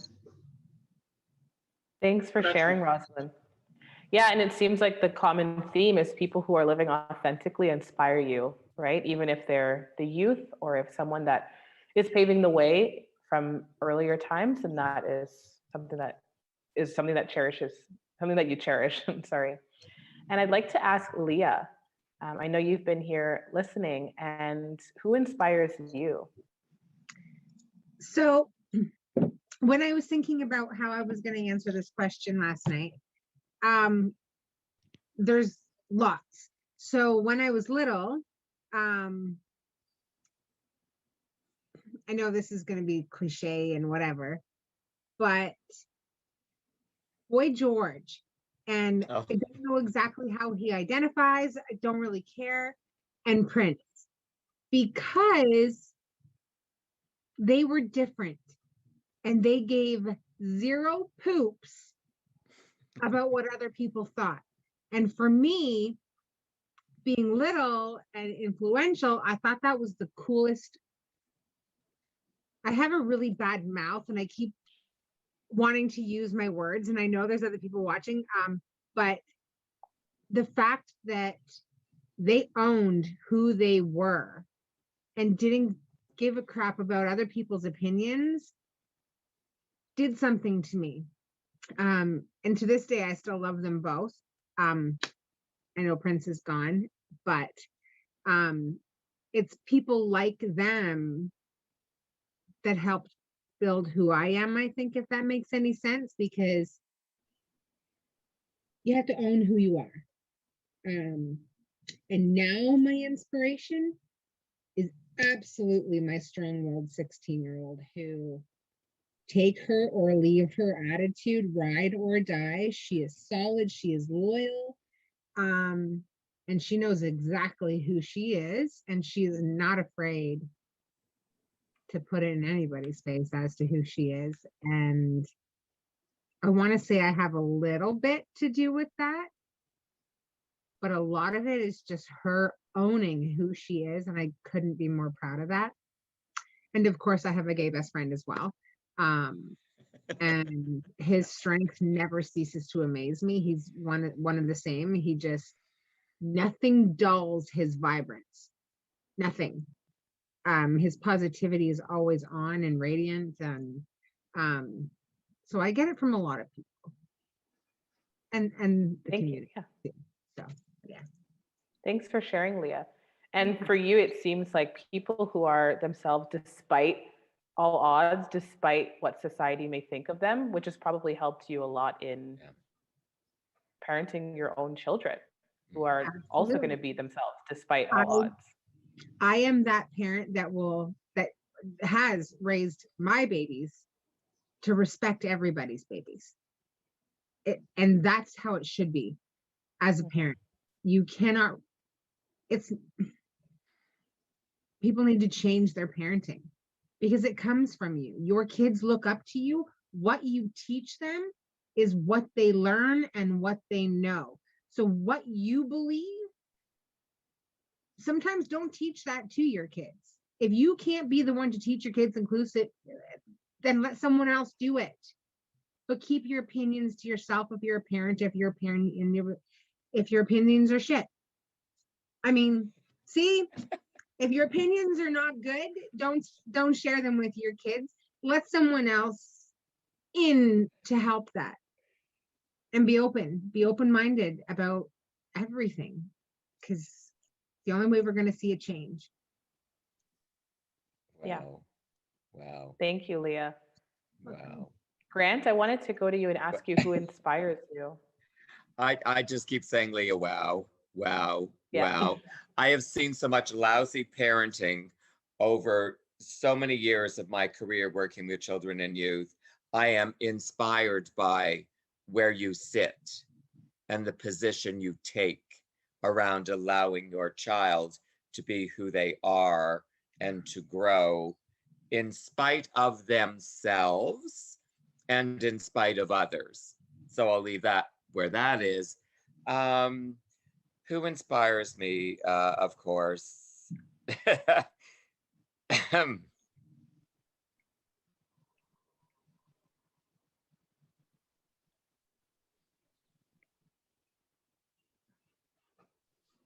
I can't.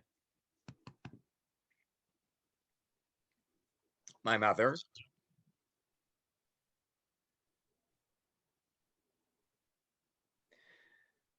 Because she taught me to be a survivor. How to survive. Maybe she knew something I didn't know.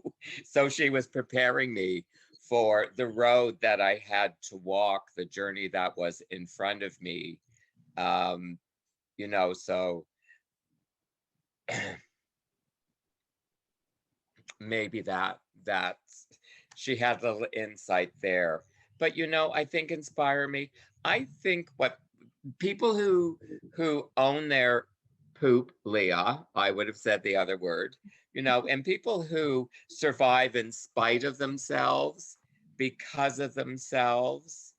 You know, my husband some days, because he's a much kinder, gentler person than I am. So I do kind of aspire to be a better person. So far, it's not working. But I do think every strong woman in my life, and there are many, because of the road they have to travel just being a woman, that inspires me every day to just find a place that I can sit that's comfortable for me. But, you know, that's a tough question because I inspire me. You know, Jeannie, and Jeannie knows this. We'll be having conversations and you know, I rarely listen to myself because I only hear myself for entertainment value. But there are times I listen to myself and I go, holy crap, you really know what you're talking about.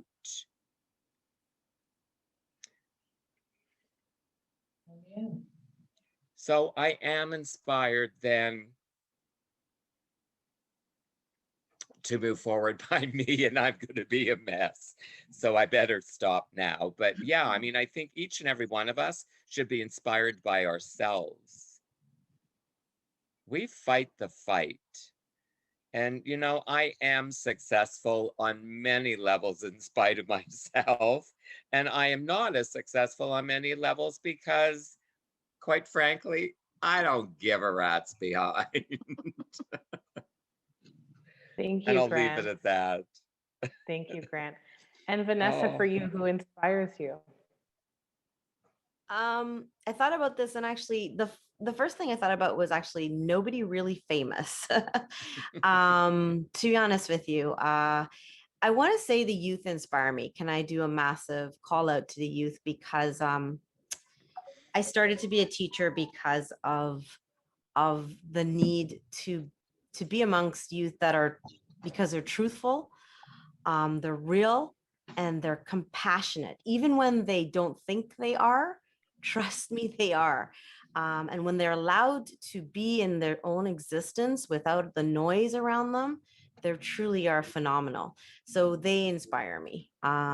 First of all, the other person is representation matters, Victoria. So being a competitive hockey player, I started playing when I was 15 on my own because my Caribbean mom said no one's going on skates and doing this and this and that. So I had to find my own way there.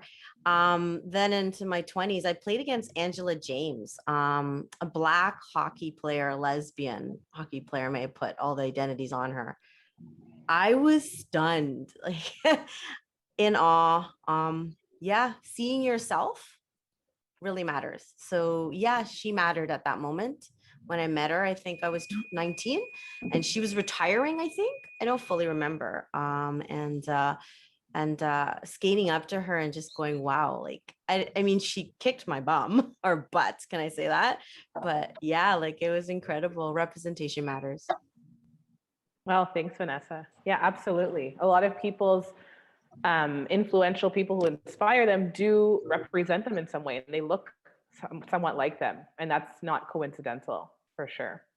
And just to end off the discussion on a very interesting question about, do we think pride is still a relevant political action? I know that earlier in the conversation, Grant, you said that you don't really join like the big pride movement, and that having been married for 30 plus years, it doesn't feel like a place for you. So maybe you can speak to that about, do you think it's relevant? Yeah. Yeah, I mean, I think for those of us of a certain age, our focus was just putting one foot in front of the next and really figuring out how to live and survive. So my struggle is around attaching the word political to pride, because I was never afforded that luxury. It truly was just hoping, you know, as I said earlier, I could outrun the guy with the baseball bat on Yonge Street. So when I think about pride, I think it is relevant to the individual if it is relevant to the individual. Does that need to be a huge celebration? Do we need to ask people to accept who we are? Do we need to demonstrate to others that we are not any different than them? I don't have the energy. So I'm just going to say, I think that pride is very unique to the individual. I am very, very proud of the work that I have done as a gay man, and that I keep being invited back to those tables because I contribute. So I take some pride in that. But yeah, I'm going to take politics the hell out of that and just say, we need to find what it means for us as, and I hate this word, Jeannie knows this, but I'm going to say it, as queer folk. What does that mean? What does that look like? There is no one, whether it's the TD Bank, whether it's Toronto Pride or York Pride, it is not for them to define what pride means to us. Mm-hmm. Yeah, and that's an interesting sentiment because, like we said before, Rosalind mentioned how the outside forces coming in do have a say in how comfortable you feel at Pride. And Rosalind, I want to pass it to you because you before said that it's a barrier for people of color, and that maybe in an elder community it's a barrier. So how do you feel about Pride as a relevant political action today? So I avoid Toronto altogether. So I think it's relevant only in a way that we're starting to hear other voices that have been there all along, but actually pushing forward and making sure that their voices are. So it's there. There's a relevancy in that. It allows now for other voices to be becoming relevant. But I only focus on small places. And so so I live out in Peel Region. Peel Region Pride always happened in July because, you know, like we've got the big one in Toronto, so you have small ones all the way around. So it's always happening in July, which was great. That was community decided. This year, the Region of Peel has gotten themselves together and decided that Pride in Peel will happen in June. That was a community consultation. That was the region itself making a decision on behalf of the community. So yeah, when you get big organizations or governments in there, all of a sudden they make the decisions, and then you've got the TD banks or the was it Labatt that sponsors someone in Toronto, one of the beer companies, who then put up a monopoly against other beer companies selling their beer there and all kinds of stuff, right? So I like Pride in the smaller context that it allows community to come together as a space, to come together, talk, gather, maybe work or look at what needs to maybe happen in the localized area that they're in to try to make those changes. So yeah, the larger context, I think it's ridiculous, and it's just, it lost its way a long time ago. It did allow Black Lives Matter to become very relevant. So, you know, there was that aspect, which was good, because now we're, you know, there is the focus on more and more Black lives, which are being lost all the time to this sort of larger systemic violence that's out there. We're seeing some Indigenous lives being focused on as well, which is about freaking time.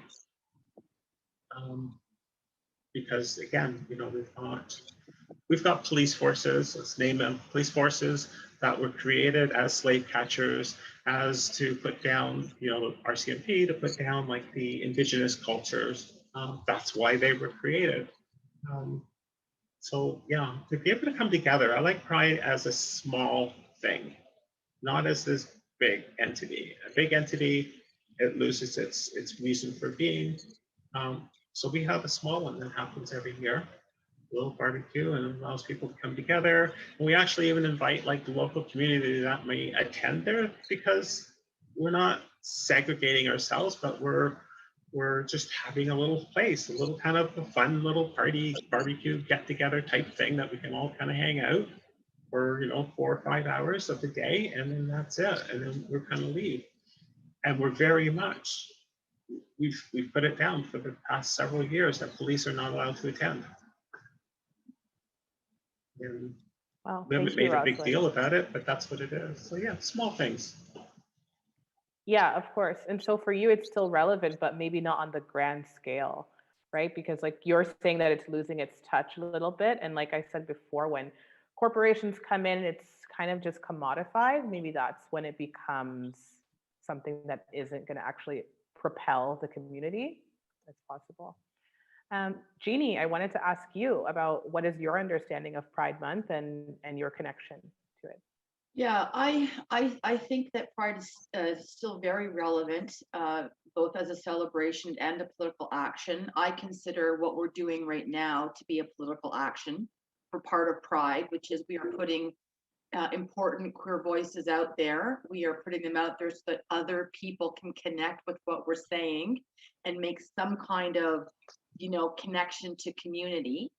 I think the larger sort of large urban prides, I think they've had their day. I think that happened as soon as, you know, the corporate sponsors like Rosalind had talked about, and you know, as soon as it used to be, for example, the Dyke March was always the Saturday before the big parade, and all, you know, all winter long there'd be women like knitting their rainbow, you know, whatever things, and you know, whatever, and they would come and sell these things right before the march happened.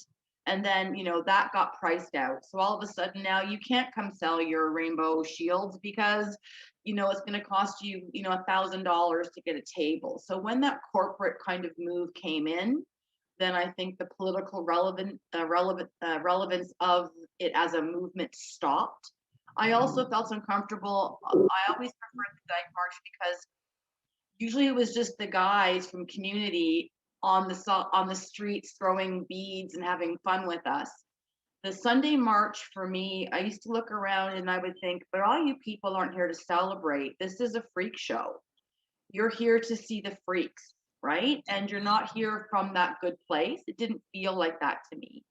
So I don't have any interest in, I think, in that kind of pride. I know why it was important during different kind of phases of our collective evolution that we be very visible, that we gather at least once a year en masse to prove that we're still here, we're still queer, an army of lovers can never be defeated, all of that kind of stuff. But now for me, it's more about this. It's more about having cocktails on my back patio and celebrating, you know, the lives of people that I love, that are my people, my tribe, my family. Thank you, Jeannie. Yeah, and it's interesting because everyone has a different connection depending on where you started with Pride and what prides you said that you were helping to run. It depends on your connection to it and how you want to connect with it moving forward. Leah, I wanted to ask you, what is Pride Month mean to you? What is your understanding of it? Do you celebrate it with your family, your children? Absolutely. So again, I'm going to go back to Toronto Pride for just a brief second because I agree with all of them. I have never been, because of the sheer fact, the amount of people that come out, I'm out. Same with concerts. If it's too much, my anxieties won't do it. So I have never actually been. But from what I have seen, and I have allowed my daughter to go, and her opinion is the same as me. Some of it is not tasteful. And I'm trying to say this in the most positive way that I can, because I believe to each their own, live your life, do what you want to do. But they have to factor into the fact that there's families there as well. Whether it be little ones, teens, adults. And from what I've seen and what other people have shown me as well, it's not inclusive to the family unit. You can absolutely bring your kids, but know they're going to see.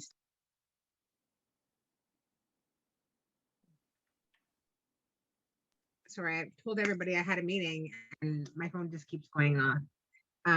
But I think it needs to go back to the basics where, yes, absolutely, we want to be visible. I say we, even though it's not me. You guys want to be visible and I want you to be visible.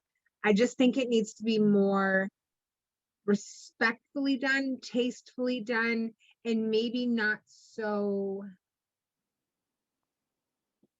that other corporations are making something. The community itself is what should be taking the profit from Pride. And I don't think that's the way that, well, I can almost guarantee that's not the way it's going right now. Big corporations are making and not the communities that need it. Is the money going back to all of the support units? No, I don't think so. I think it's going to the huge corporate. And that's not what it is for me. I like the little events and that's why I did mine. But I like the family aspect of it and I'm going to stop rambling. So thank you. Thank you so much, Leah, for sharing. And I understand what you're saying in the sense that many times, I don't know if it's only the younger generation, but a lot of people can see LGBTQ plus individuals as overly sexualized. And that can be something that's put onto the community. Maybe people want to play into that because they feel that's what people told them they were, which is okay in the sense that you can be who you are, right? You can show what you want to show, but at the same time, like you're saying, that if that's the whole message, then what is the message, right? It's a conversation for sure. Absolutely. Yes. And coincidentally, I'm started with Vanessa and I'm ending with Vanessa on, and it's very coincidental, but is Pride still a relevant action for you? What is your relationship to it and your understanding? Yeah, I mean, everyone says so many incredible things. I'm looking down because I had two quotes, and I know James Baldwin one I use all the time, right? I can't believe what you say because I see what you do. It is important to do. Pride is not an existence of 1 month, and we say it is about Black history. We say it about everything. It is not. Indigenous month, ridiculous. Pride month, nah, it's important. But Black history, ridiculous. We need to exist in the everyday, 365 days, 365 nights. It is what it is, right? We embed it into who we are. So yeah, Pride's very important for me, but it's not important in a month. because I don't exist in 1 month. So, you know, and I think that I know Hannah's shaking her head, and I am going to mention Hannah because the youth are showing me that more than ever. They want more, and we should be giving more. So Leia's daughter, I think you said daughter, identifying as she, not they. Yeah, we should give more. And I think that's what this panel is about. So Pride means an incredible amount to me. It means what this panel is, but not the month in itself. Absolutely. And I, like you said, we can echo that for many different pop-up events, Black History Month, because like you said, we don't exist in just 1 month. It's always nice to celebrate and see that other people are celebrating, but what are people doing beyond June, right? What is happening in the other months of the year, and what support is coming to our community outside of Pride Month? Absolutely. That's the end of our questions on the panel. Wow. And I just want to say thank you for everyone for being so incredibly vulnerable, sharing their stories with the panelists, with the viewers, and we can all learn from each other. You know, these dialogues allow people to come together, whether you're part of the community or you're an ally, but it's the shared goal of storytelling, social justice, being consciously aware of moving through the world in a marginalized community, wherever that margin is for you. Vanessa said the margin within the margin, right? You have different intersections. So thank you also, Kendra, for giving me the opportunity to moderate, and Hannah for putting together such an amazing community within our communities series. This has been really, really great. And so that's all I have to say for myself, but I'd like to pass it to Grant and Jeannie for your final remarks from the organization of the Georgina Center for Arts and Culture. Wow. I mean, this is, and I'm sure Jeannie will agree. Kendra, Hannah, thank you. You know, you had it all packaged, and we were able to just jump on and run with it. And that allowed, I think, both Jeannie and I to give some serious thought to our expectations, our understanding. What did we want this to look like? And I'm telling you right now, for myself, amazing, amazing experience. To each and every one of you on the panel, I'm just going to say to you, I found my tribe. So Jeannie? Yeah, you know, thank you so much. I feel emotional right now. I feel that connectedness that used to happen when you would go to those events and look around and see your people and know that you were not the other, that you were part of belonging. You could see everything, and mostly it's a feeling you get, for me anyway. So I feel that right now, despite the fact that we're all in our Brady Bunch squares and doing the Zoom thing. I feel that, and I'm so happy, and I feel blessed, and I don't use that term often, but I truly feel blessed that this all came together. Yes. That we went to that GDAC meeting, that we met Kendra, that we met Hannah, that this all came about, that all of these beautiful, beautiful people, beautiful voices, beautiful thoughts, beautiful souls, beautiful hearts, all of that. I just think this is amazing. And for me, you know, as Pride Month, you know, this is what it is. I hope we keep doing it, because I really think it's important, and I can feel that it's important. And I especially want to thank Rosalind for coming out of semi-retirement, coming back out into the world. We got work, sister. And yeah, so I just want to say thank you to everybody. Thank you to everybody who's been watching. This has been a wonderful beginning to our Pride celebrations for the Georgina Center for Arts and Culture. And so yeah, just lots and lots and lots of love, sparkles and love. Yeah.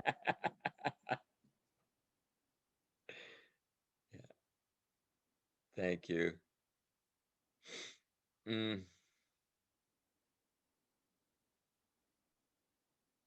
Amazing. So we're going to hear from Chantal from Jericho Youth Services.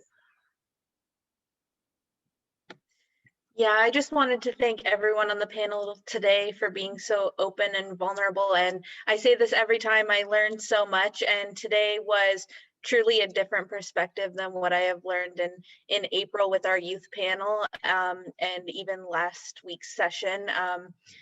It was so wonderful to hear all of your perspectives, and I am so glad to be part of this and representing Jericho with all of you. I appreciate you having me here, and thank you.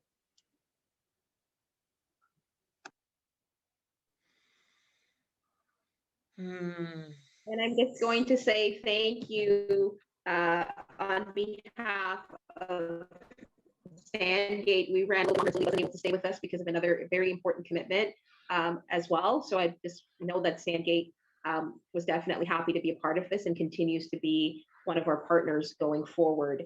Thank you to the Georgina Center for Arts and Culture. Thank you to Jericho Youth Services, and of course to Sandgate. And in regards to Jericho Youth Services, I just have to take a moment and show my shirt. Oh, I love that. Fabulous. Wow. Okay, and the reason that I'm showing you my shirt is because this shirt was made, tie-dyed, done by hand, especially for me to wear to this event by a youth from Jericho Youth Services by the name of Alexa Dixon. And Alexa is a young person under the age of 13, and they have a message for us. Their inspiration was to support women and celebrate pride. I love to express how I feel using my art. Thank you, Alexa. And Alexa also says, happy Pride to everyone. Enjoy the celebration. So Alexa, thank you so much for my shirt. And I hope that you enjoy your time at summer camp at Jericho Youth Services. If you're interested in signing your youth up, any youth, but your LGBTQ plus youth up for a summer camp, Jericho Youth Services is definitely a safe and brave space for LGBTQ youth.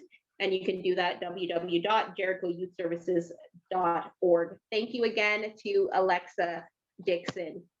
And I'm going to say thank you so much to Victoria for taking time in the middle of the night where she is in Vietnam to be here with us. Thank you so much to our panelists. Grant, thank you for your time and your words. Jeannie, thank you for your time and your words. Rosalind, thank you for your time and your words. Leah, thank you for your time and your words. Vanessa, thank you for your time and your words. And I just want to send out love and light to everyone. And I'm going to end by saying thank you to Hannah Mullings Tatum, 18 years old from Georgina, Ontario. Thank you so much for leading us. She's been leading me for 18 years. And I'm so glad that she's expanding and leading others in the community as well. I have learned and grown so much just from knowing her. And I just want to say thank you, Hannah. And that's it. Okay. Look how beautiful we all are. Wave, hey. God, we're fabulous. We're just freaking fabulous. And I'm so gay.